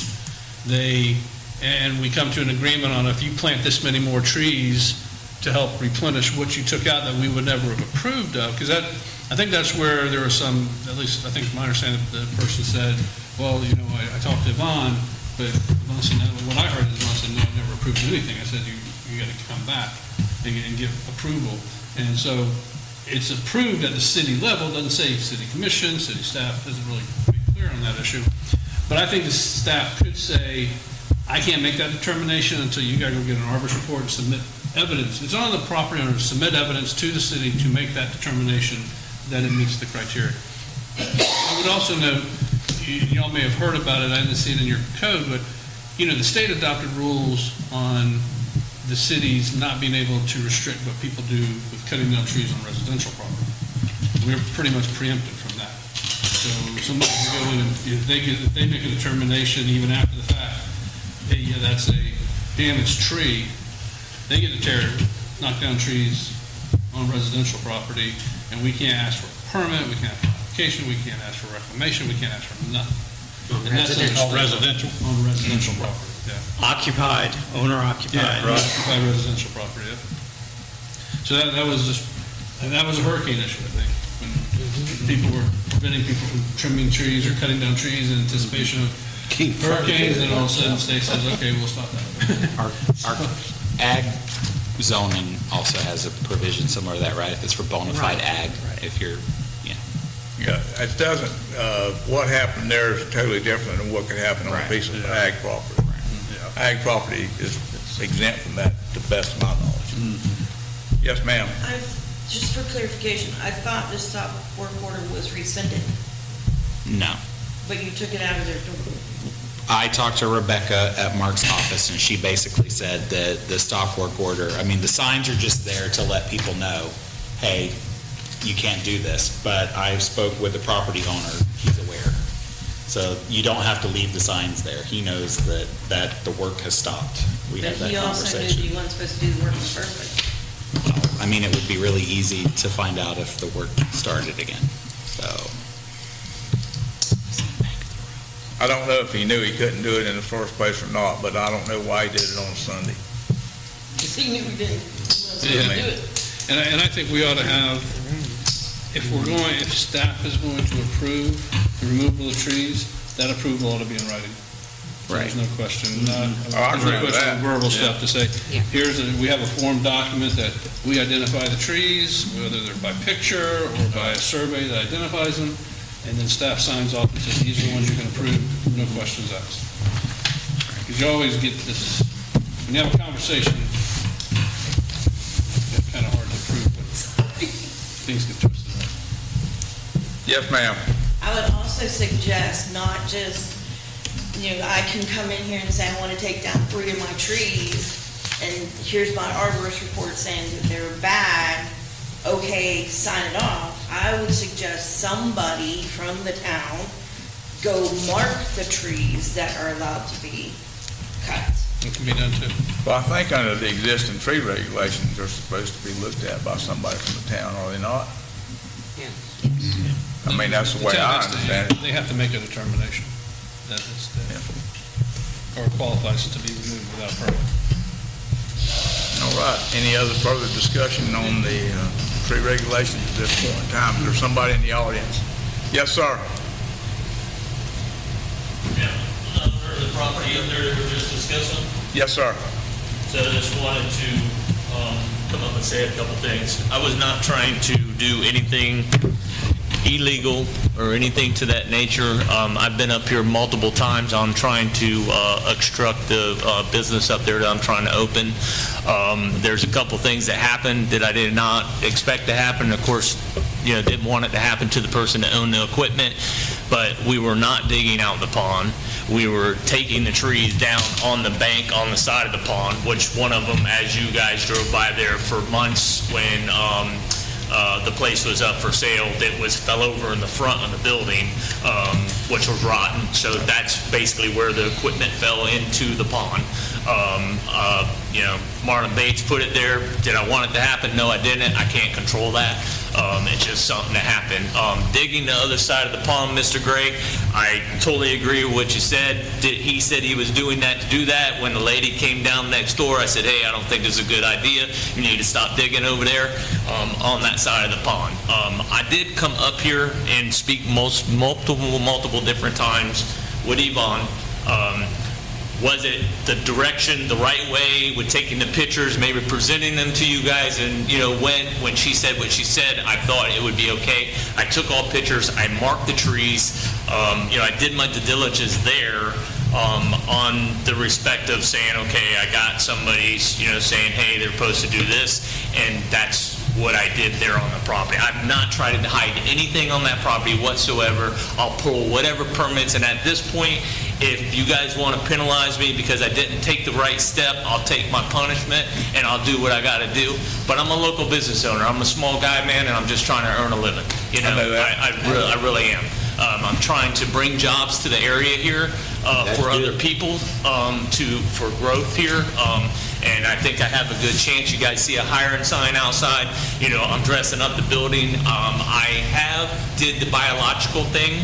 I am moving forward with the other steps, but I thought that because when we had the conversation that I could do this, then I could do the biological, I can do the locates, I can call the survey company, all that's in work. That's all in plan. Next week, the biological guy will be there.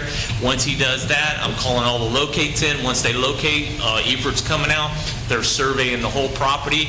The ditch that is over there, which I say retention water area, there is a 10-foot easement on the north end that basically comes into that property, and that is it. The rest of that is considered a low water line area. That's what it is. I am going to know, in talking with him, I have to have retention in that area for any hard ground that I do. I'm already aware of that. The building I put in, parking lot, whatever I do, that area is going to be created for that retention. The trees on the east side of 17 are staying. That's not coming out. I do want to underbrush that because I think that's a big area of embankment problem that if you were to take that out, you could cause problems with the road. So them were not coming out. I do have 4 trees behind the building, and if you guys would please allow me, they have holes in them. They are rotten. They are a liability to my asset of what I bought. So if I have to have an arborist come out, I'm willing to do that. I'll do whatever I have to do to make anything right. And I apologize again for the guy sinking his equipment at the pond, but the direction was not for that to happen.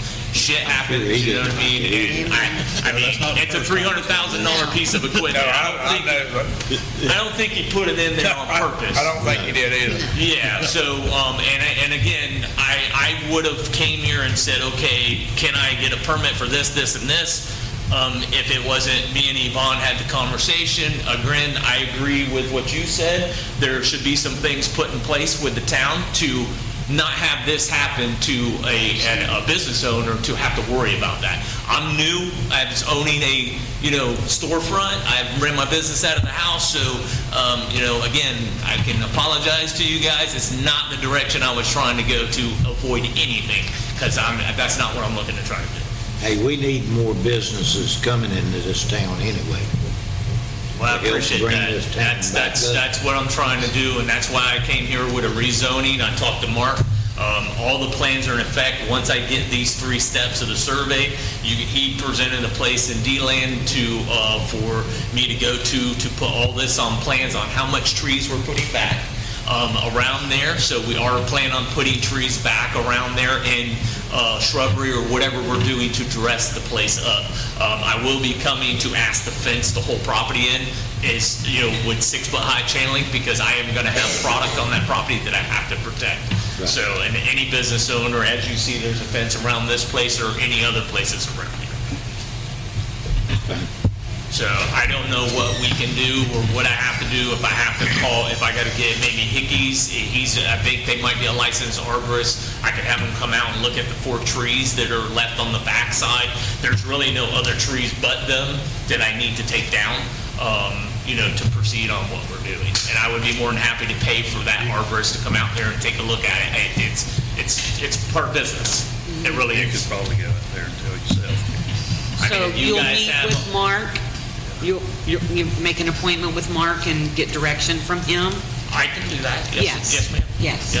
Yeah, I mean, I had the directions that he said. It was very clear, so I was, like I said, I was not trying to sidestep that, other than when me and Yvonne talked, we had spoke about, hey, if they're damaged, they do consider falling underneath this, but I am 100% following the track that you guys said. Yes, And trying not to veer any from that, because look, I just want to do everything by the book and make sure, whatever. If it costs money, it costs money. That's the life of business. So I have a question just for clarification, since we're all here. You want a site plan from them, but if he's got trees that, say it's going to take him a month to get his site plan stuff, but there are trees on the property that an arborist says, hey, these are going to fall, these are hollow, these are dead, whatever, they're deteriorated. Can he present a report to us and get permission to do that before the site plan approval? They're exempt as long as the city has determined. Right. Okay. That's the issue. It's not the landowner who determines whether they're. Right. It's the city. So if he has an arborist come out and look at it, and we go That'll be there good. and But then if come an up with the arborist same says that agreement they're that there's a problem there. Then he's we got can to go take through them down. site plan and find out. If the he had a arborist permit to says that remove this tree is diseased, but it doesn't meet the definition of deteriorated, which means basically that it is either in imminent danger or it's, nearly dead, then you need to go through site plan approval. So those are those are the conditions. It's deteriorated to the point that it's a danger or nearly dead. And if it meets that criteria, he can take it down prior to the site approval, but if it doesn't, it'll have to be Well, as done on long the as site we get the plan. report and we okay it. Yeah. They can- yeah. Okay. Yeah, because as Jimmy said, you can see they're all water oaks, They gone. they're hollow. I mean, a lot of them, all the, down, I got pictures of down inside, the ones that we took down. Some of them looked like the big old stumps, all that's a solid tree. Every branch up in the top was hollow in the center. Every one of them right by your building, I'd take down. Yeah, there's 4 left in the back there, and they're our liability, and literally, we're in the middle of the peak of hurricane season. So I'm scared for myself because I just bought that place, and that's my livelihood. Right. Well, thank you for coming. Yeah, no, thank you, and I Thank you. appreciate you guys hearing me out. Okay, no, thank you. I'll do We what I appreciate gotta you do. coming. I'll come back up here and figure out what's up. Thank you. Thank you. You guys have a good evening. You too. Yes, ma'am. Just to clarify, is he or is he not still under a stop work order? Because what y'all just said made it sound like he can still take out those 4 other trees. No, you can't take them Not out until he gives us Without an arborist report. Yeah. With an arborist report, and he brings it back to us, that would give him permission to take the trees out. Yeah. Right. With the arborist report. Yeah. He's got to There are do one, trees that he's can got to do one or the other. That are exempt from our permitting process, but they have to be made a certain determination by the city. And there needs to be a site plan there, correct? There needs to be a site plan. I mean, Before he can go further. before you can do any further You know, development. He has to have a site. Yes. There doesn't have to be a site plan, trees taken out. As long as we have As long something as we saying have that an they are arborist deteriorating. report Do that the same says thing. that they're diseased and need to come down. But he can't start like building stuff or. No. That's got to go They're through site. dangerous. It's all gotta come It can be through. dangerous. I agree. Yes. Unless it's a live oak, it's had it after 50 years. All right. Any other discussion on tree regulations? Moving on to item number 5K is the insurance package renewal for 2025-2026. I'm going to turn that over to Ryan. I'm going to end the meeting for you with a little bit of good news. It went down $2,000. This is our insurance package, which is everything. It's the general liability, it's the auto, it's the workers' comp, it's property, it's inland marine, it's public officials coverage, cyber liability, all of it. So if you look on the back page here, the small thing here at the top, you can see last year, 24-25, our total premium was 105,520, and this year it's almost flat. It actually went down to 103,380.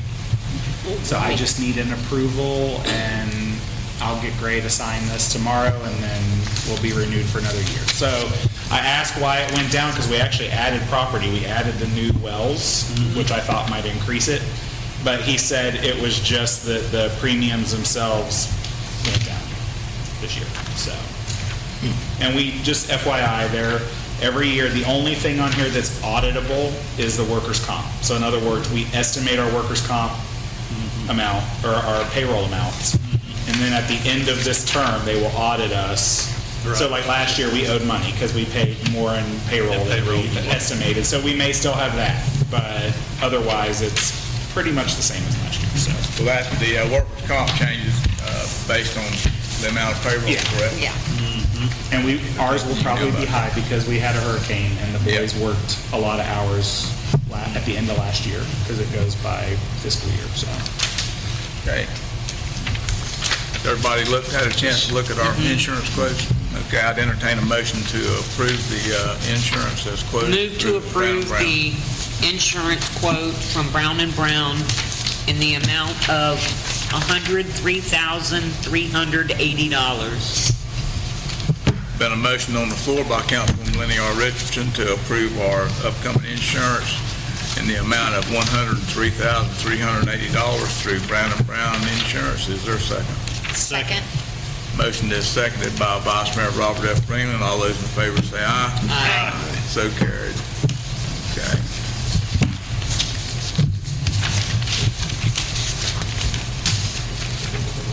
I do have some updates, but I'm going to save them until the next meeting. They're not that urgent due to the time.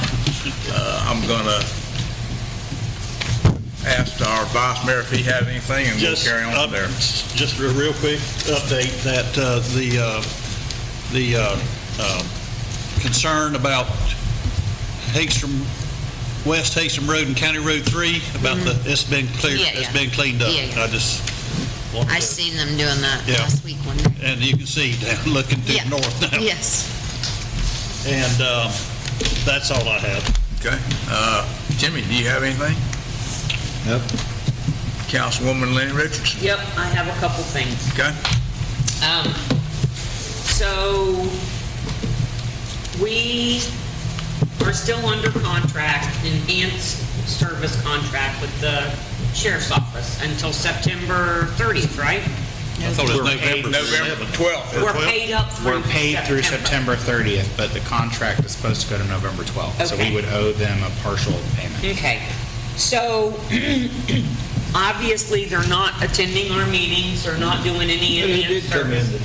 Because they were called. Yeah, they were called. Yeah. Yeah. Is that why? Yeah, I sent him a text. I knew that's what you were doing. But anyhow, we're starting to see some issues with after school, the kids flying down First.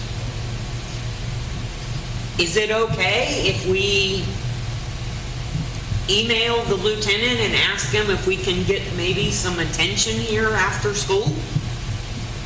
I don't think that's a problem at all. I mean, they're still, We still pay it. email him or call him or whatever. I mean, And I would say even after the contract's up, I'd still call them. exactly. Right, that's still their job. I mean, it's their responsibility Exactly. to enforce the speed Okay. laws, yes. Yeah. And something else that's been really bugging the hell out of me was the text that the sheriff sent you that night. The part regarding the evidence that he doesn't want to keep anymore without charging us for it.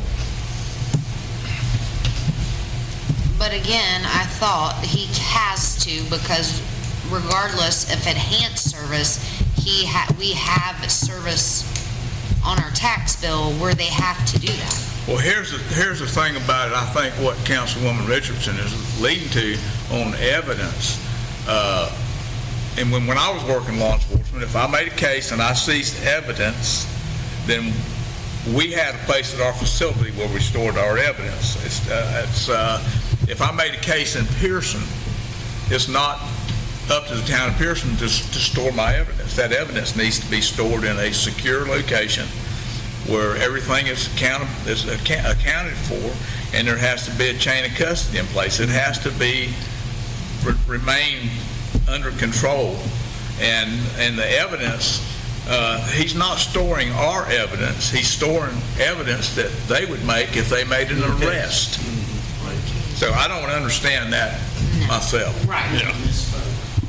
Do you think it would be inappropriate to ask our state attorney what the hell to do with that comment, Scott? I would wait to see what he does after the contract ends. Okay, I don't think he'll carry through with that, okay. in my opinion. I would just hate to jeopardize some poor victim's case in any way, shape, or form. There's no way that as a law enforcement officer or the chief officer of the county or whoever it may be can take evidence in a case and just because it happened in the city limits of Pierson expect the town to store it. That's, I don't understand that comment at all. No, No, I don't, I think that was kind of a spur of the moment comment, and I don't think and I don't think he will carry through with that, because, my view of this is, we are just ending a contract to pay a certain amount of money to have an officer here 12 hours a day. Services, correct. That's it. By law, he is still our law enforcement agency. Correct. And even if we had a city law enforcement agency, by law, his jurisdiction is concurrent with our city. So it's concurrent with Daytona, DeLand. The sheriff has the same jurisdiction that the city police department has. So we don't have a police department. But regardless of where it happened, it's not our evidence anyway. It's his evidence, because he was the investigator. Whoever the investigating agency is, when they make that case, it becomes their evidence, and it's incumbent upon them to make sure that that evidence is not compromised. Yeah, I don't anticipate anything coming from this, in my opinion. And I would say that however you communicated with the sheriff's department before, I would continue to communicate after the contract's over. And to say, you're our law enforcement. Granted, you're not going to have an officer here 12 hours a day, but if we have a speeding problem, if we have, an issue that we need law enforcement, we're calling you. You're still the sheriff of the county. Right. And so you need to respond. Okay. That would be my, Okay. I don't want anybody to have the impression that we have no law enforcement. Correct. We do. We're not doing this kind. We still have the same law We enforcement. still got the same people. We just don't have an officer in the town limits guaranteed for 12 hours. You may still have an officer during part of that time. Saturday, there was law enforcement presence up here Friday, and then Saturday, there was 45 law enforcement on the side of 17 in Seville for a hoax. Yeah. For a hoax. Oh, A hoax, where they held up and made a fake lady shooting. get out of her house that didn't even know what was going on. A hoax. Yeah. So there are officers close by. So they can get here if they They need can to. get here fast enough. Yeah, plenty fast. Yes, ma'am. Two questions. One, I felt the same way about the evidence. It's like, what's it going to do with it? But could there be, I don't know, could there be evidence from back when George Leary was our constable and made arrests or something that the county wasn't involved in? I wouldn't think so. Because the sheriff has been involved for a pretty long time, right? No. 31 years? Yeah, those records of, cases are over, statute of limitations have run, appeal times have No, run. absolutely not. So I don't think that's what he's talking And about. then part two is, we have a substation here. Is that, that's not really part of our contract, right? No, it is. No. Yes, it It is. was part of It our. was. It is. That substation is there A room. for them to use until November the 12th. Could we offer to let them keep a substation here? So that they have something up in this neck of the woods kind of? They're not using it anymore. Yeah. Although I did see one park there, I guess it was Sunday maybe? Yep. I Yes, saw it on camera. I've occasionally seen First them one I've using seen it, there but since that night. He must have to go. They're not using it. Yeah. Well, maybe, I don't know, maybe as For some not reason, peace offering, for lack of a better word, not to Chipwood, but to the deputies and stuff, maybe we could offer them to continue using it. I can't tell you why. They've never really given us a reason, but even when we were in, good graces with them, so to speak, they sat outside in their car. I don't know if it's because they're using internet in their car, or I don't know why. But even when, back when we first gave them the substation, they pull up and they sit there with their car running. They'll sit there for 2 hours, and they'd rather be in their car than in the substation. And if you walked up to that door and wanted to go in there and talk to them, no, you are They not. won't let you. They will come They come outside and talk to you at their car. Yeah. So, not sure. Not sure what happened. That's what I always said, what is a That is substation? interesting. Denise is right. Yeah. This is on some of the same lines about them using the facility there, but about the deputies coming to the town tonight. I had to call them. I was specifically told by a deputy, a very good deputy, that they were told not to attend these meetings. Oh, I'm sure of that. But their contract, they supposed to attend this meeting. Well, then we need to I don't know that it actually says that in the contract. Well, I don't think it specifically said that, but it's been understood for a long time that the municipal services contract is whatever we ask them to do. And they have always been asked to be at public meetings. Right. Have we continued to ask them? We send them an agenda every week with the date and time, so they're aware. But the first meeting they missed was the one after that meeting. I believe that wholeheartedly, so you just said. Well, they were told not to come to these meetings. They were flat told by the sheriff not to attend the meeting. No doubt. No doubt.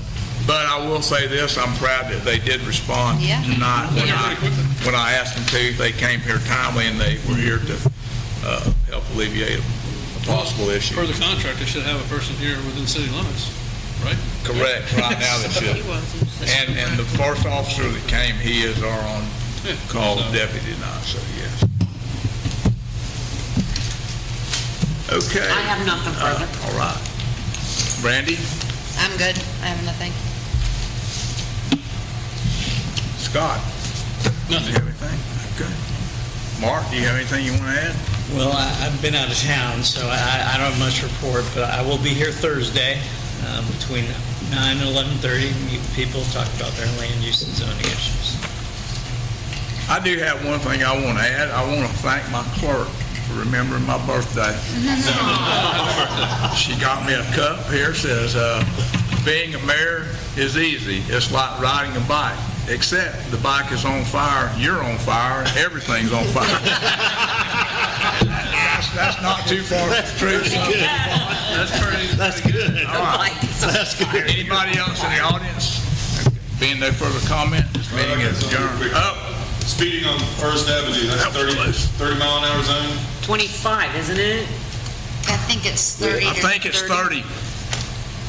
And that's not a school zone? No. I think it's 30. First, Frederick and Blake Street. That's not in a school zone. Lester. What's that? You're meeting on the other side of the road? First, Frederick and Blake Street, and second are, they fly down. They're all 30 miles an hour, but they're not in school zone. No, they're not in a school zone, but they are 30 miles. en route to or en route away from, and they're flying. And I do have something to say. The clinic, it's shut down for whatever, mold or something to that. We have a whole entire parking lot full of high school students parking there. at the clinic every day. Yep. I'm glad you Would brought we that up. be liable if something happened to them over there? How would that work? Is it our property? Yes. Yes. It's We own leased. Not the building. We own, we don't own the building, but we own that property. We own the parking lot they're parking in. And who's it leased to? A family health source. It's leased to the family health clinic, but they're not using it right now because of mold mitigation or Yeah, it's something. East Florida. So do they have insurance, per the lease, they have insurance to protect us? Probably. And they cover and they're responsible for the maintenance of the parking lot? We would obviously be sued, but they should have, just because they're not using it, if it's under lease, they should still have insurance. And we should still be, I assume, named as an additional name insured on that policy. And so we would have coverage through their public policy. Okay. You're always going to get sued. But I want to, we could close that parking lot. Since you've leased it to Lease them, it. I would probably want to look at the lease, but I would get the tenant's consent to close it. Then to close this? Yes. Yeah, either way, either we can close, but I would get their permission since they have rights to. I just wonder, why are all those kids not parking at the school? Because it cost them to park at the They school. have to pay to park at the school and/or, Well, have you seen some of the trucks they have? and/or some of them And they can't may not afford to have park driver's with us? license. Well, sure they can afford it. Wow. Sure they can afford it. Charge to park at school? Oh, they don't have driver's license? Yes. Don't they charge to park? Yeah. now? Yeah. They've always had to pay to park. You got that parking permit. I thought I heard from somebody that the parking sticker now is also GPA. Yeah, it's Oh. based on your Someone GPA now, told me so that if you have to have a certain you are GPA not to doing have the well, you privilege of can't have a parking. parking. Oh, okay. really? But you can leave for lunch every day. That's pretty good logic. You You make don't it have a make good sense. GPA, so we're not gonna let you come to school. We could have helped your GPA. Hey, let's start charging them Yeah, to park there. make us some money. I never knew that they were charged. Oh, yeah. Yeah, but, Get a parking permit. Didn't have but to yeah, be there for they're long. packed in there every day. And, I stopped and looked, and there is a sign on the door. It's in Spanish, but it says something that it's closed temporarily because... something about mold. I don't think it had mold. It No. had, not what the word was. I would work through the tenant to deal with that property. Maybe the Yeah. tenant can charge them parking, but I would start with the tenant. Northeast Florida Which- Healthcare. That's who has it, right? Yeah. Yes, Northeast Florida Healthcare. Carmen sits on the board. No, No. it's a clinic. Okay. This is the last one. Okay. Back to because y'all had talked about putting a speed limit here one time We did. on First. Third Avenue has a 25-mile-an-hour sign up. The church had it put up. Did you know that? Well, they can't just change the speed limit and change it to what they want. 25-mile-an-hour speed limit sign on Third Avenue. Where's that at? My house. It's right there by your house? Yep. Ain't I that your... swear I drive by that thing all the time, but I guess I don't see it because I don't look at it. other signs posted after that. Yep, but there's a 25-mile-an-hour sign there. And there used to be 2 pedestrian crossing signs. One was in our yard, and somebody took it down. I told Rick he should tell the church it wasn't us, because I don't want them thinking we did it. Somebody took it down. There is. I do have one last thing that I swear to God. Okay, this is it. This is it, brother. Is it Pecan Street or Pecan Avenue over here? Street. Then why is it now called Pecan Avenue? I was told that the county put that sign up because they maintain that as a county road. No, that's not a county road, that's a city road. I understand that. Pecan Street is a city road, but something about the county maintains the county road, so they put the sign up. I don't know. The county put that sign up according to what, it was either Lewis or Chris that told me that the county put that sign there where it says Pecan Avenue now. And it's creating some confusion for the people that live down there because their address is Pecan Street. Yeah. Is that just maybe another mix-up Probably of an a sign? Yeah, just a time. So that probably needs to be Yeah. changed. But I don't even know why the other sign was taken down because if it said Pecan Street, I could read it every time I went uptown, but that's it. And if you're from Georgia, it's Pecan Street. Pecan. Well, I call it a pecan too.